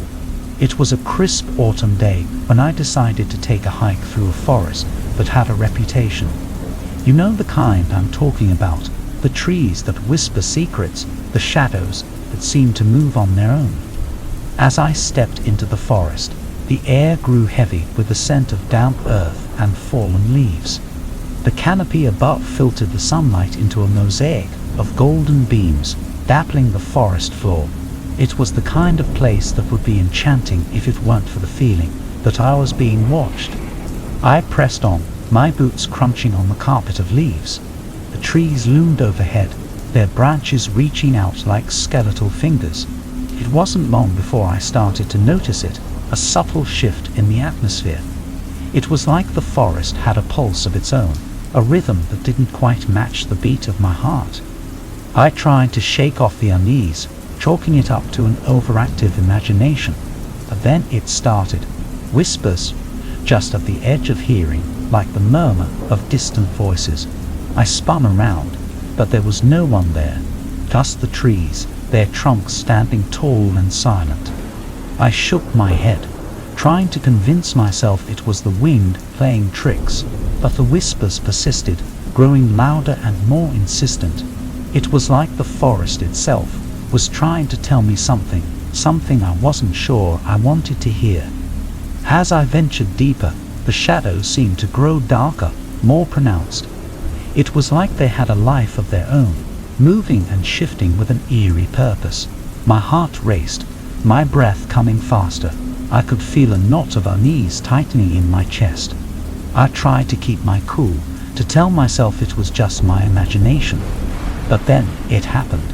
A rustling in the underbrush, just out of sight. I turned, my heart in my throat, but there was nothing there. Just the forest, stretching out in all directions. I quickened my pace, my footsteps echoing through the silence. Every snap of a twig, every distant caw of a bird, seemed amplified, like the forest itself was closing in around me. I could feel a growing sense of paranoia gnawing at the edges of my mind. And then, just as I thought I couldn't take it anymore, I stumbled upon it, a small clearing bathed in an ethereal light.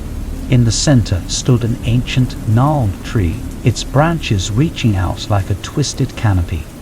It was both beautiful and unsettling, like a relic from another time. I approached the tree, my hand reaching out to touch its rough bark. It was cold to the touch, sending a shiver up my spine. I could feel a strange energy emanating from it, like an electrical charge in the air. As I stood there, a voice seemed to echo in my mind, soft and melodic.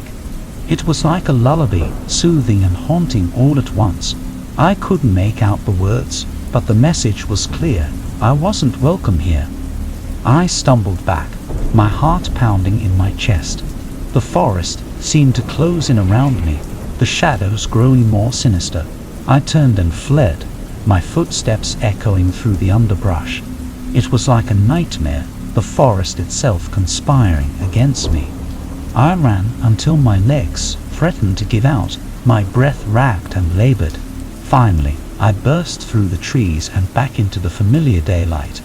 I collapsed to the ground, gasping for air, my heart still pounding. As I lay there, trying to catch my breath, I couldn't shake the feeling of dread that clung to me. The forest had affected me in a way I couldn't explain. It was like it had gotten inside my head, playing tricks on my senses, filling me with a sense of paranoia. And here's the twist, the revelation that turned my world upside down. When I finally made it back home, I couldn't shake the feeling that something had followed me. Shadows seemed to dance at the edge of my vision, just out of reach. I could hear whispers in the silence of my own home, voices that weren't there. I tried to tell myself it was just my imagination, that the forest had left a mark on me, but deep down I knew I had brought something back with me, something that defied explanation. The forest had left its mark, and now I was forever changed. Alright, gather round, because I've got a tale that will send shivers down your spine. This happened a few years back, but trust me, it's etched in my memory like it happened yesterday. It all started on a chilly autumn afternoon when my buddy Jake dared me to venture into the notorious Blackwood Forest. Now, let me set the scene. The The forest was dense, and the trees loomed overhead like ancient sentinels, their branches casting long, gnarled shadows on the forest floor. It was the kind of place that made you feel small and insignificant, like a trespasser in a realm that didn't belong to you. So there I was, trudging through the underbrush, leaves crunching beneath my boots. The air was damp and carried the earthy scent of decaying leaves. It was all normal forest stuff, until it wasn't. As I ventured deeper, the air seemed to grow thicker, like a heavy fog settling around me. I could feel the hairs on the back of my neck stand on end, and a strange unease settled in the pit of my stomach. It was like the forest was holding its breath, waiting for something. And then it started, the whispering. At first, it was just a faint murmur, like the wind rustling through the leaves. But then it grew louder, more distinct. It was like the forest itself was trying to speak to me, trying to tell me something. The hairs on my arms prickled, and a shiver ran down my spine. I shook my head, trying to brush it off as a trick of the wind, but the whispers persisted, growing more urgent, more insistent. It was like they were trying to claw their way into my mind, to make me understand. I quickened my pace, trying to put some distance between me and the eerie voices. Every step felt like a sprint, my heart pounding in my chest. The shadows seemed to dance and sway, taking on life of their own. I could feel my pulse in my temples, my breath coming in racked gasps. The forest seemed to close in around me, like it was alive, like it was watching. I could hear my own heartbeat, loud and steady, drowning out the eerie chorus of whispers. I stumbled over roots and fallen branches, my mind racing. Was this some kind of elaborate prank? Jake must have set up speakers or something, right? But the more I thought about it, the less likely it seemed. The whispers were too real, too unnatural. I pushed on, determined to reach the heart of the forest, to prove to myself that there was nothing to be afraid of. But with every step, the whispers seemed to grow louder, more frenzied. It was like the forest itself was trying to warn me, to keep me away. And then, just as I reached a small clearing, it happened. The forest seemed to come alive. The trees swayed and groaned, their branches twisting and contorting like something out of a nightmare. The ground beneath me rumbled, sending shockwaves through my body. I stumbled back, my heart pounding in my chest. The clearing seemed to pulse with an otherworldly energy, like the epicenter of some ancient power. The whispers grew deafening, a cacophony of voices all trying to be heard. I tried to scream to make it stop, but my voice caught in my throat. It was like the air had been sucked from my lungs, leaving me gasping and breathless. Panic surged through me, a primal instinct to flee. I turned and ran, not caring which direction I was heading. The forest seemed to close in around me, the trees reaching out like gnarled hands. The ground was uneven and treacherous, but I didn't dare stop. I ran until my legs gave out, until I collapsed onto the forest floor, gasping for air. The whispers had faded, replaced by the distant sounds of the forest, the rustling of leaves and the cawing of birds. It was like nothing had happened, like it had all been a twisted dream. As I lay there, trying to catch my breath, I couldn't shake the feeling that I had witnessed something beyond my understanding. The forest was no ordinary place, that much was clear. It was like a living, breathing entity, with secrets and powers far beyond what I could comprehend. And here's the twist, the revelation that still haunts my dreams. When I finally made it out of the forest, when I stumbled back into the light of day, I turned to look back one last time.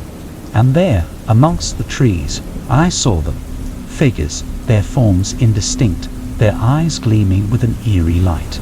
I blinked, thinking maybe it was just a trick of the light, but when I looked again, they were gone. It was like they had never been there, like they were a part of the forest itself. I don't know what I stumbled upon in that haunted forest, and to be honest, I'm not sure I want to. Some things are better left a mystery, better left to the shadows and whispers of the trees. All I know is that I'll never forget that day, and I'll never look at a forest the same way again.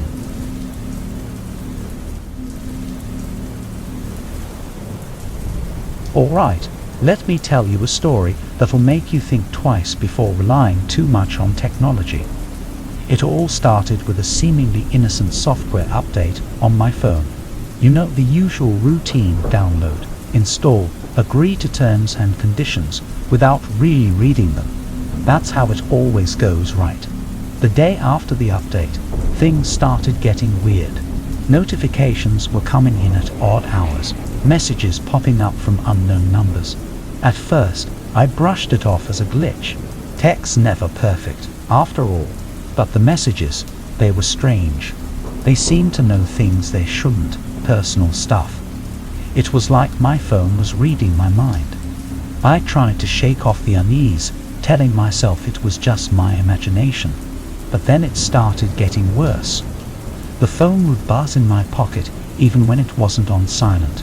Messages were becoming more coherent, almost like they were being typed by a person, not generated by a machine. I started feeling like I was being watched. Every notification, every buzz, sent a jolt of anxiety through me.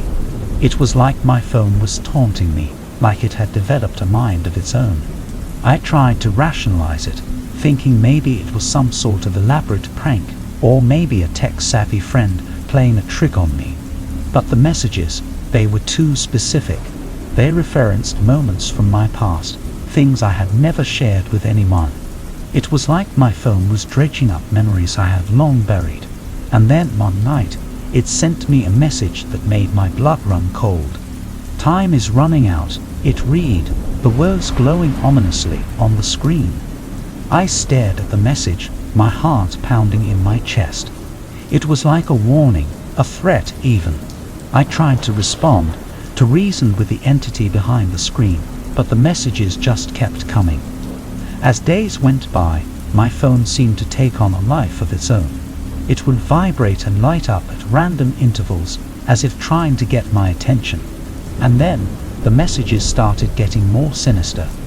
"Watch your back," one read. "Your time is almost up," said another.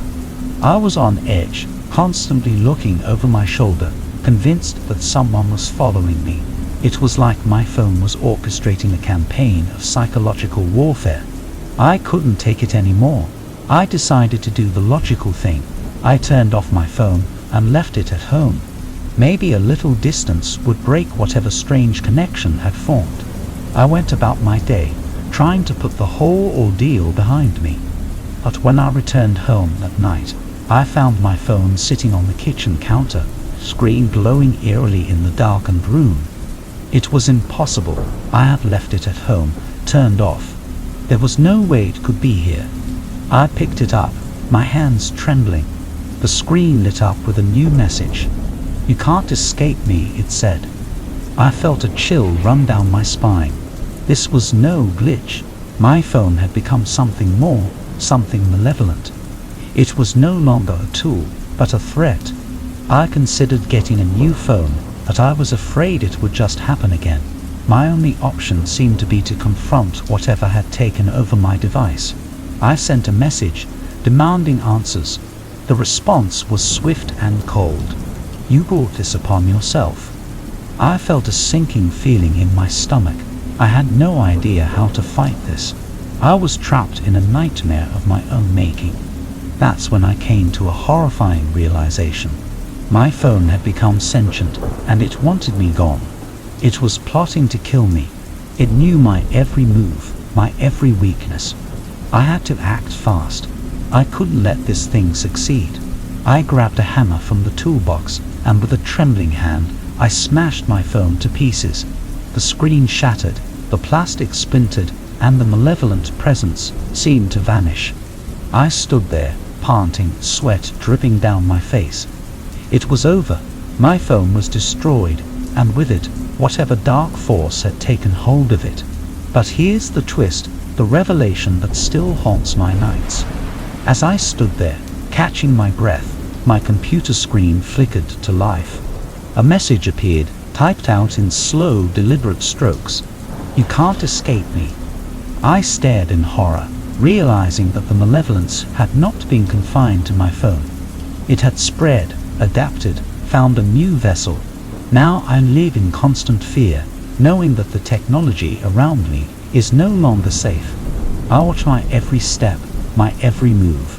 I've become a prisoner in my own home, waiting for the next message to appear. So, my friend, take this as a warning. Technology, as wonderful as it is, can turn against us in the most sinister of ways. Be cautious, be vigilant, and remember that sometimes the things we create can become our worst nightmares. Alright, I've got a tale that will make you question the very fabric of reality. It all began on a regular Tuesday evening, the hum of the city outside my window providing a steady backdrop to the events that were about to unfold. I was sitting at my desk, typing away on my laptop, when I noticed it, a slight flicker on the screen, like a glitch in the matrix. I dismissed it, attributing it to a momentary hiccup in the system. But then it happened again and again. Each time, the flicker grew more pronounced, more erratic. I leaned in closer, my brow furrowing in confusion. My fingers hovered over the keyboard, ready to type, but the letters seemed to blur and shift before my eyes. It was like the very essence of the screen was unraveling, pixel by pixel. I tried to shake off the unease, telling myself it was just a technical malfunction. But deep down, I knew this was something far beyond the realm of a simple glitch. It was like the boundaries of reality were warping, and I was at the epicenter of the distortion. As the seconds ticked by, the room around me seemed to blur and shift, like I was caught in the throes of a fever dream. The walls pulsated with an eerie glow, the familiar surroundings morphing into something altogether alien. I could feel a rising sense of panic in my chest, like I was teetering on the edge of existence itself. It was like the very fabric of reality was fraying, and I was being pulled into the abyss. I tried to stand, to escape the disintegrating room, but my limbs felt heavy and unresponsive. It was like I was caught in a web of my own unraveling existence. I reached out for the desk, for something solid to anchor myself, but my hand passed through it like smoke. I was slipping, fading, becoming little more than a spectral echo. The world around me dissolved into a swirling vortex of colors and shapes, a maelstrom of chaos and confusion. And then, just as I felt myself on the precipice of oblivion, it stopped. The room snapped back into focus, the walls solid and unyielding. I stumbled back, my breath racked, my heart pounding in my chest. I looked down at my hands, half expecting them to be translucent, to see right through them, but they were solid, real. It was like nothing had happened, like I had just emerged from a waking nightmare. I sat back down at my desk, my mind reeling. What had just occurred defied all logic, all reason. It was like I had glimpsed a glitch in the very fabric of reality itself. As I sat there, trying to make sense of it all, a message popped up on my laptop screen. It was a string of characters, incomprehensible and jumbled. I stared at it, my mind racing. It was like the code of the universe itself, a language beyond human comprehension. And then slowly, the characters began to shift and rearrange. They formed words, sentences, a message. Awakening, it read, "You are not alone." A shiver ran down my spine. It was like a voice from another dimension, a whisper from a reality beyond my own. I typed back, my fingers trembling on the keys. "Who are you?" The response was swift, the words appearing on the screen as if typed by an invisible hand. "We are the Watchers. We have been observing your world for eons." My heart raced. This was beyond anything I could have imagined. I was communicating with beings from another plane of existence. As we exchanged messages, they revealed secrets of the universe, of realms beyond human understanding. It was like a floodgate of knowledge pouring into my consciousness. It was exhilarating and terrifying all at once. But here's the twist, the revelation that sent shockwaves through my being. As the conversation unfolded, they revealed that my existence, my reality, was a mere construct, a simulation created by beings far beyond my comprehension. I was not real. My life, my experiences, were all part of a carefully crafted illusion. It was like a rug had been pulled out from under me, leaving me tumbling through a void of existential uncertainty. I tried to process it all, to make sense of what they were telling me, but it was like trying to grasp the vastness of the cosmos with human hands. And then, just as abruptly as it began, the messages stopped. The screen went blank, leaving me alone in the silent room. I sat there, the weight of the revelation pressing down on me. I was a construct, a creation of beings beyond my understanding. It was a truth that shook me to my core. As I looked around at the familiar surroundings, I couldn't shake the feeling of unreality, of being a stranger in my own existence. It was like a veil had been lifted, revealing the true nature of my existence. And now, I'm left to grapple with the knowledge that I'm not real, that my life is but a fleeting moment in a vast, incomprehensible tapestry. It's a truth that haunts my every waking moment, a reminder that reality is a fragile illusion and that there are forces beyond our understanding, watching and waiting. Alright, let me take you on a ride through a nightmare I lived. It all started innocently enough, with the latest tech craze sweeping the city. Virtual reality was all the rage, and naturally, I had to get in on the action. The headset was sleek, state-of-the-art, promising a whole new level of immersion. I slipped it on, eager to lose myself in a digital world. At first, it was incredible. I was standing on the edge of a cliff, the wind whipping through my hair, and I could feel the adrenaline coursing through my veins. But then, something shifted. It started small, just a glitch in the scenery, a flicker in the corner of my eye. I dismissed it, chalking it up to a minor technical hiccup. But as I delved deeper into the virtual landscape, the glitches grew more pronounced, more unsettling. The once pristine world began to warp and distort. Colors pulled together in a sickly swirl, and the once crisp edges of objects became jagged and surreal. It was like the very fabric of reality was coming undone, and I was caught in the unraveling threads.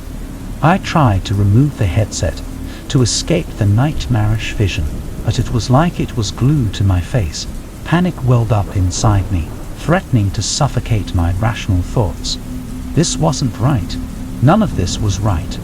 As I stumbled through the distorted landscape, a voice began to echo in my ears. It was distant, distorted, like it was coming from another dimension. It whispered incoherent fragments, like a message from a broken mind. My heart raced, my breath coming in ragged gasps. I felt a creeping sense of dread, like I was teetering on the edge of a precipice. Reality seemed to shift and warp around me, like I was trapped in a fever dream. I tried to call out, to scream for help, but the words caught in my throat.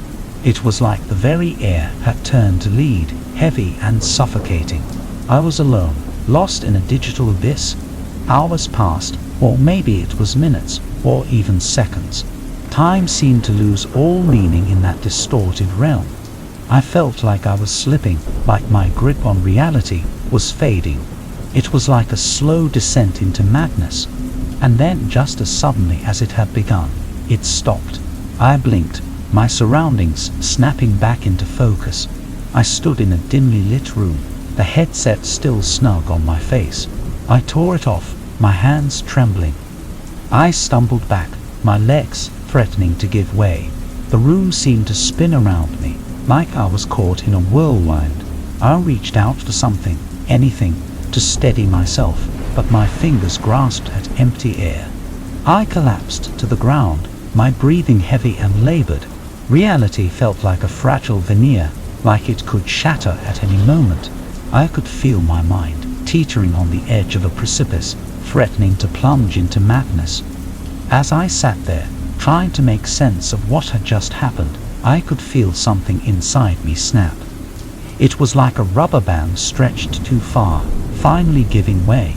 I could feel the tendrils of sanity slipping through my fingers, like grains of sand. I looked around the room, but nothing seemed real. The walls seemed to pulse and breathe, like a living, sentient entity. Shadows danced and swirled, taking on shapes and forms that defied logic. And then the whispers started again, soft, insistent, like a chorus of voices all vying for my attention. They seemed to come from all directions, surrounding me, enveloping me in their eerie symphony. I clamped my hands over my ears, trying to drown out the cacophony, but the voices persisted, growing louder and more frenzied. It was like a symphony of madness, a chorus of the damned. I couldn't take it anymore. I screamed, a primal guttural sound that tore through the air. I screamed until my voice was hoarse, until I felt like my throat would give out. And then suddenly, it was silent. The room was still, the shadows motionless. It was like the world was holding its breath, waiting. I sat there, my body trembling, my mind a chaotic maelstrom of thoughts and emotions. I didn't know how much time had passed, didn't know if I was still in that nightmarish virtual landscape or back in the real world. But here's the twist, the revelation that sent a chill down my spine. As I sat there, trying to gather my thoughts, I glanced at the reflection in the mirror. And there, staring back at me, was not the person I once knew. My eyes were wide and wild, pupils dilated to pinpricks. My face was pale, almost translucent, like a spectre from another realm. It was like I was looking at a stranger, someone who had been through hell and back. I don't know what happened in that virtual world, don't know if I'll ever fully understand. But one thing is for certain, I've been forever changed. The line between reality and illusion has been blurred, and I'm left to navigate the fractured landscape of my own mind. So, my friend, take this as a cautionary tale. Technology, as wondrous as it may be, has the power to warp our perception of reality. It can take us to places we never thought possible, but it can also lead us down a path of darkness and despair. Be vigilant, be cautious, and remember that sometimes the boundaries between worlds are not as clear-cut as they seem.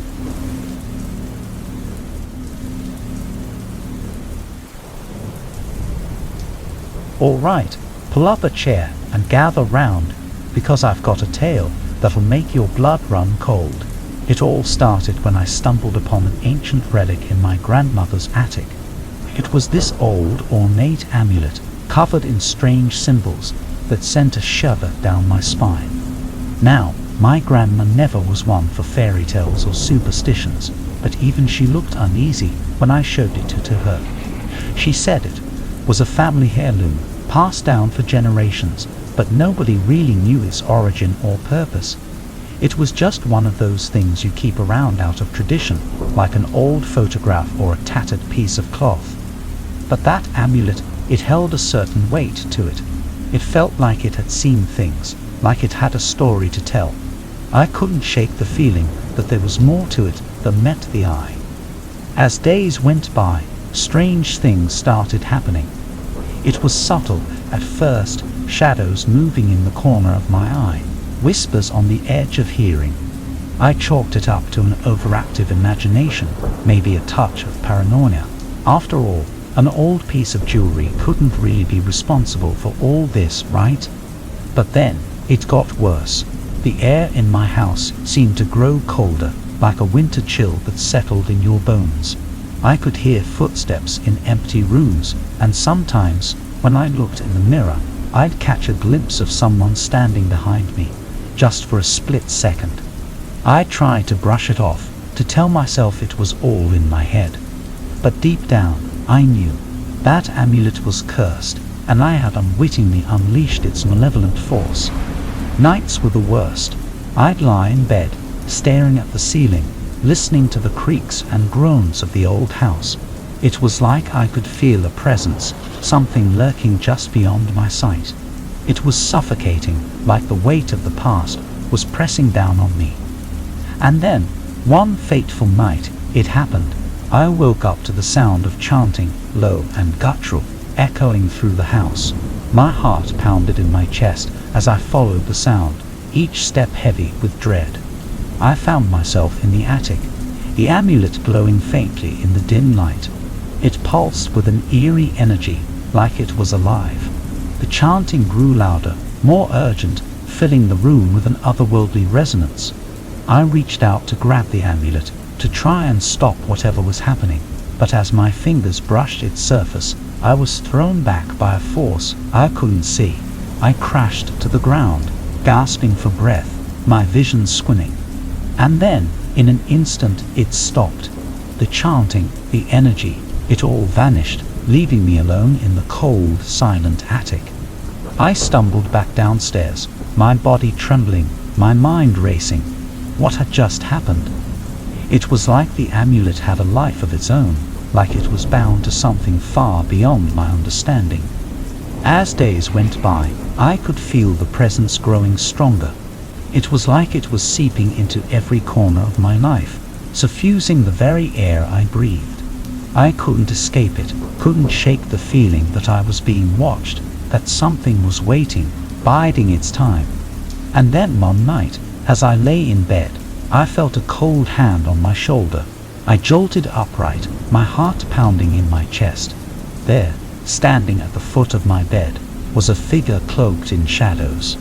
I tried to scream, to call for help, but my voice caught in my throat. It was like the air had been sucked from the room, leaving me gasping and breathless. The figure stepped closer, its eyes gleaming with an eerie light. It reached out a hand, fingers long and skeletal. I could feel its icy touch on my skin, like a vice closing in. And then, in a whisper that sent shivers down my spine, it spoke. "You have awoken me." I tried to form words, to ask who or what it was, but my tongue felt heavy and useless. The figure leaned in, its face inches from mine. Its breath was like a cold wind, sending a chill through my body. And then, with a sudden jolt, everything went dark. When I awoke, I was back in the attic, the amulet glowing faintly in the dim light. It was like I had come full circle, back to where it all began. But here's the twist, the revelation that still haunts my dreams. As I reached out to grab the amulet, to try and free myself from its malevolent grasp, I caught a glimpse of my reflection in the dusty mirror. And there, staring back at me, was the figure from my bedroom. It was like I was looking at a twisted version of myself, a spectre trapped in the glass. I don't know how or why it happened, but I knew one thing. I was bound to the amulet now, forever entwined with its cursed power. So, my friend, take this as a warning. Some things are better left untouched, better left in the shadows of the past.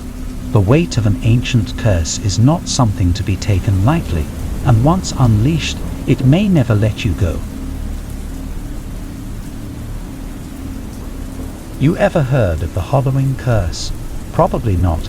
It's not the kind of thing you find in your grandma's attic or stumble upon in some ancient tome. No, it's a secret passed down through my family for generations. A curse that comes with a chilling promise, certain death at an age predetermined by some unseen force. I remember the first time I heard about it. I was just a kid, wide-eyed and curious, sitting at my grandfather's knee as he spun tales of our family's dark legacy. Back then, it all seemed like folklore, a scary story to keep kids in line. But as the years passed, I started noticing things. Strange occurrences that couldn't be explained away by mere coincidence. A distant relative dying on their exact cursed birthday, each one reaching a different age, but all meeting the same grim fate. As I grew older, the weight of the curse settled on my shoulders like a shroud. It was like a ticking clock, counting down the moments of my life. Each birthday brought a mixture of celebration and dread, a reminder that my time was finite. my fate sealed. I tried to live my life in spite of it, to defy the curse and prove that I could break free from its grip. But deep down, I knew. The harrowing curse was a shadow that loomed over me, casting a pallor on every moment of joy. As the years passed, I watched my family wither and fade, each one succumbing to the curse on their fateful day. It was like a macabre parade, a procession of lives cut short by an unseen hand. And then my own cursed birthday approached, a milestone that filled me with a mixture of dread and resignation. I knew there was no escaping it, no defying the inexorable march of time. As the day drew nearer, I could feel the weight of the curse settling on my chest, like a vise closing in. It was like a spectre, haunting my every waking moment, a reminder that my time was running out. And then, on the morning of my cursed birthday, it happened. I woke up, my body heavy and sluggish, my breath labored.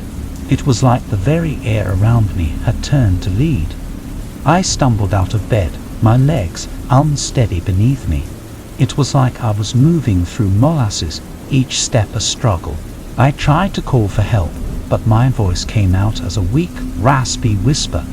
I made my way to the mirror, my heart pounding in my chest.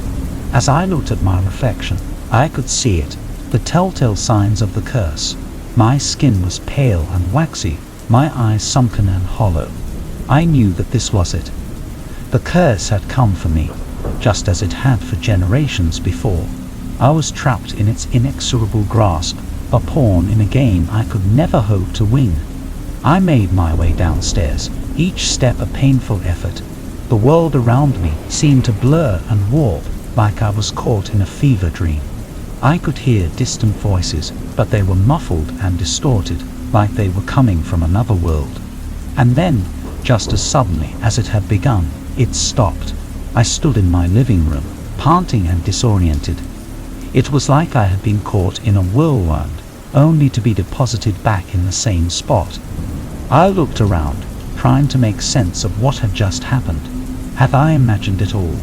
Was it some kind of fever dream, a trick of my overactive imagination? But then I saw it, the amulet, the same one my grandfather had spoken of all those years ago, sitting on the coffee table. It glowed with an eerie light, pulsing with an energy that seemed to sear my skin. I reached out to grab it, to try and make sense of its significance, but as my fingers brushed its surface, I was thrown back by a force I couldn't see. I crashed to the ground, gasping for breath, my vision swimming. And then, in an instant, it was over. The room snapped back into focus, the amulet still glowing faintly on the table. It was like nothing had happened, like I had just emerged from a waking nightmare. I reached out to grab the amulet again, to try and make sense of its power, but as my fingers closed around it, I felt a jolt of energy shoot through my body. It was like a shock, a surge of power that seemed to course through my veins. And then I heard a voice. It was low and guttural, like the growl of some ancient beast. It spoke in a language I couldn't understand, words that seemed to reverberate in my bones. I tried to pull away, to free myself from the amulet's grip, but it was like my hand was glued to the surface. I could feel a force pulling me in, like I was being drawn into some dark abyss. And then with a sudden jolt, everything went black. When I awoke, I was standing in a vast, desolate landscape. The sky was a sickly shade of green, casting an eerie glow on the barren ground. It was like I had been transported to another world, a realm beyond my wildest imagination. I looked around, trying to make sense of my surroundings. It was like I had stepped into a nightmare, a landscape of twisted, surreal beauty. And then I heard it, the same low, guttural voice echoing through the desolation. It was like a chant, a chorus of voices all speaking in unison. I followed the sound, my heart pounding in my chest. It led me to a massive ancient tree, its gnarled branches stretching towards the sky like the fingers of some ancient god. And there at the base of the tree was a figure cloaked in shadows. It turned to look at me, its eyes gleaming with an otherworldly light. I tried to speak, to ask who or what it was, but no words came out. It was like the air had been sucked from my lungs, leaving me gasping and breathless. The figure reached out a hand, fingers long and skeletal. I could feel its touch on my skin, like a vice closing in. And then, with a sudden jolt, everything went dark. When I awoke, I was back in my living room, the amulet still glowing faintly on the table. It was like I had come full circle, back to where it all began. But here's the twist, the revelation that still haunts my dreams. As I reached out to grab the amulet, to try and free myself from its malevolent grasp, I caught a glimpse of my reflection in the dusty mirror. And there, staring back at me, was the figure from the desolate landscape. It was like I was looking at a twisted version of myself, a spectre trapped in the glass. I don't know how or why it happened, but I knew one thing. I was bound to the amulet now, forever entwined with its cursed power. So, my friend, take this as a warning. Some things are better left untouched, better left in the shadows of the past. The weight of an ancient curse is not something to be taken lightly, and once unleashed, it may never let you go.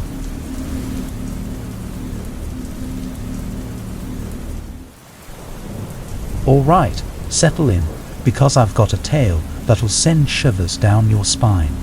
It's about a shipwreck that's haunted me since the day it happened. Now, you might think you've heard this kind of story before, but let me tell you, this one's unlike any other. It was a cold, misty night out on the open sea. The waves were tossing our little fishing boat around like a rag doll. The crew and I were seasoned sailors, but even we knew we were up against something fierce. As the captain barked orders and the crew scrambled to secure the deck, I couldn't shake this feeling in the pit of my stomach. Call it intuition or plain old fear, but something wasn't right. The air seemed charged with an electric kind of energy, like the world was holding its breath. And then, just as suddenly as it had begun, it stopped. The sea calmed, the wind died down, and a heavy silence settled over us. It was like a switch had been flipped, like we'd sailed into a different dimension. We were all on edge, but the captain was resolute. He assured us it was just a freak squall, nothing more. But I could see it in his eyes, the flicker of doubt that mirrored my own. As the night wore on, we pushed forward, hoping to make up for lost time. That's when things took a turn for the worse. In the distance, shrouded in the lingering mist, we spotted a ship. It was old, weathered, and looked like it had seen better days. The crew's murmurs turned to hushed whispers as we approached. There was something off about this ship, something that sent a chill down my spine. It was like it was calling out to us, a silent plea for help. The captain ordered us to veer away, but it was too late. The ships collided with a deafening crash, sending shockwaves through our vessel. The impact knocked me off my feet, and I struggled to regain my footing. As the dust settled, I could see the damage. The other ship was in even worse shape than we were, its timbers cracking and groaning under the strain. It was like a ghost ship, a relic from another time. We scrambled to assess the situation, to see if there were any survivors. But as we boarded the other vessel, my heart sank. The deck was empty, devoid of life. It was like the ship had been abandoned, left to drift in the endless sea. We searched every nook and cranny, hoping to find some clue as to who had been on board. But all we found were tattered remnants of a life once lived, personal belongings scattered about like fragments of a forgotten world. As I moved through the ship, a shiver ran down my spine.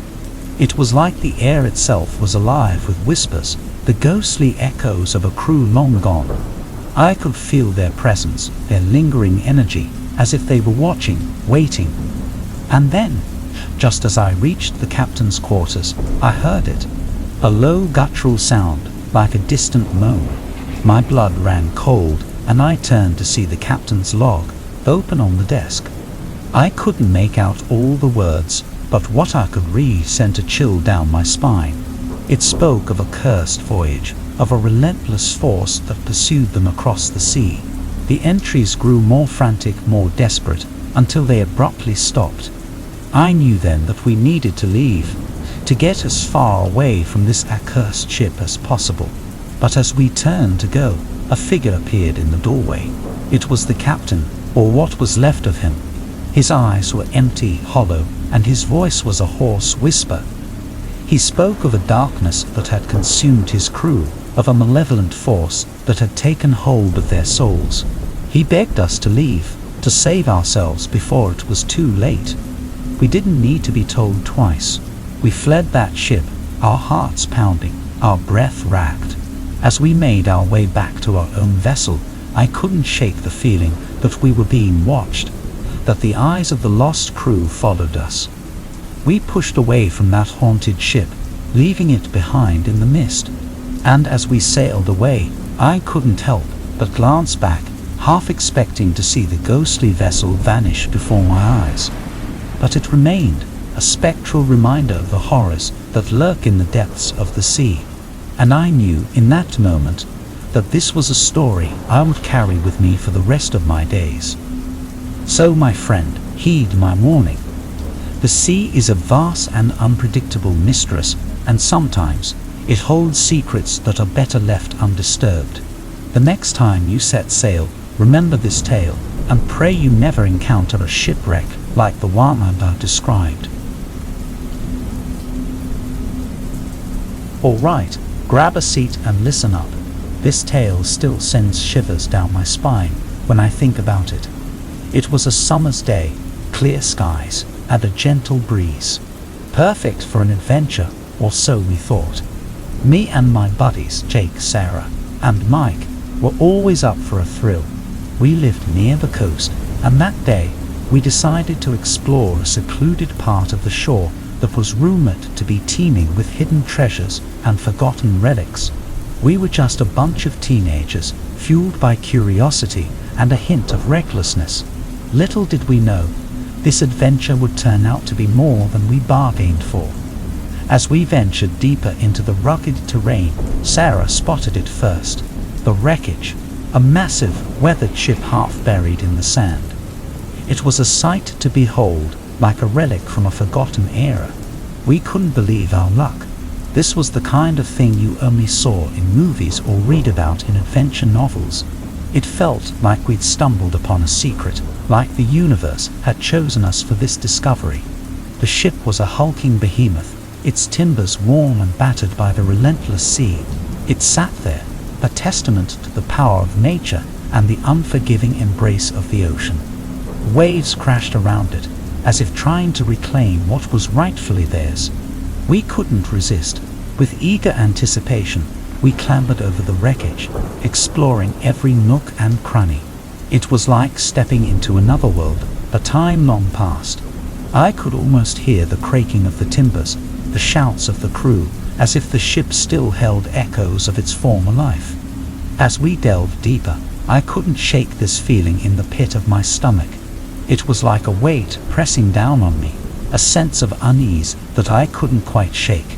I brushed it off as nerves, chalking it up to the eerie atmosphere of the wreck. We pried open rusted chests, finding relics from a time gone by. Tattered maps, faded journals, trinkets that once held great meaning. It was like we were uncovering the stories of those who had sailed on this ship, a window into their world. But as the sun began to set, casting long, eerie shadows across the wreckage, that feeling of unease grew stronger. It was like the air had thickened, like a suffocating blanket that settled over us. That's when we heard it, a faint, distant sound, like a mournful wail carried on the wind. We froze, our hearts pounding in our chests. It was a sound that sent shivers down our spines, a sound that didn't belong in this world. We exchanged nervous glances, each of us grappling with the same question. Should we stay and investigate, or should we hightail it out of there? But curiosity got the better of us. We had come this far, and we couldn't just turn back now. We followed the sound, our footsteps echoing through the silent wreckage. It led us deeper into the ship, to a chamber that seemed untouched by time. The air was heavy with a musty scent, like the breath of 1,000 ghosts. And there, in the corner, we found it, a music box, ornate and delicate, sitting on a rotting wooden table. It looked out of place, like a relic from a different era. As Sarah reached out to touch it, a voice echoed through the chamber, cold and filled with despair. It spoke of a curse that had befallen the ship, of a crew doomed to wander the seas for all eternity. It was a tale of tragedy, of lost souls yearning for release. We were paralyzed, unable to move, unable to tear our eyes away from the music box. It played a haunting melody, each note a lament for the souls trapped within. And then, with a sudden jolt, everything went dark. When I awoke, I was lying on the sand, the wreckage nowhere in sight. The sun was high in the sky, casting a warm glow over the shore. It was like the events of the previous day had been nothing more than a dream. I looked around, panic rising in my chest. Where were my friends? What had happened to us? And then, like a punch to the gut, it hit me. The ship, the music box, the voices. It wasn't a dream. It was real, and somehow we had become a part of its tragic tale. I searched frantically for any sign of my friends, calling out their names into the empty expanse. But there was no response, only the sound of the waves crashing against the shore. I was alone. As I sat there, the weight of the situation settling over me, I couldn't help but wonder, had we become a part of the ship's cursed crew doomed to wander the seas for all eternity? Or was there a way to break the cycle, to free ourselves from this haunting fate? And so, my friend, I leave you with a warning. Be careful where your curiosity leads you, for some mysteries are better left unsolved. The sea holds secrets beyond imagination, and once you're caught in its embrace, there may be no escape.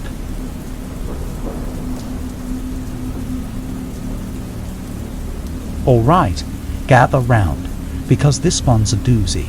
I've got a tale that'll make your hair stand on end, and it all starts with a shipwreck. Picture this, a quiet evening by the shore, waves lapping gently against the sand. The sun was setting, painting the sky in shades of fiery orange and deep crimson. It was the kind of scene you'd see in a postcard, peaceful and serene. I was strolling along the coastline, lost in my own thoughts, when I saw it, a ship, looming in the distance. Now this wasn't your ordinary ship, no sir, it was massive, the likes of which I'd never seen before. Its masts reached for the heavens, its timbers weathered by the relentless sea. As I stood there, awe-struck, I couldn't help but wonder how such a majestic vessel had met its fate on our humble shore. It was a mystery that called out to be unraveled. I approached cautiously, the sand cool beneath my feet. The ship seemed almost ethereal, like a ghost from the past. But as I drew nearer, something strange happened. It was like the ship was moving, but not in the way you'd expect. From afar, it sailed gracefully across the horizon, but up close, it remained eerily still. It was as if it existed in two worlds, anchored in time and space. My curiosity got the better of me, and I made my way on board. The deck was slick with sea spray, the wood creaking beneath my boots. It was like stepping into a different era, a world frozen in time. As I explored further, I couldn't shake this feeling of being watched. It was like 1,000 eyes bored into my back, their gaze unrelenting. I turned, but there was nothing there, just the empty expanse of the ship. That's when I heard it, a soft haunting melody, carried on the wind. It echoed through the rigging, sending shivers down my spine. It was a tune of longing, of loss, a lament for a crew that had met a tragic end. I followed the sound, my heart pounding in my chest. It led me to the captain's quarters, a room steeped in shadows.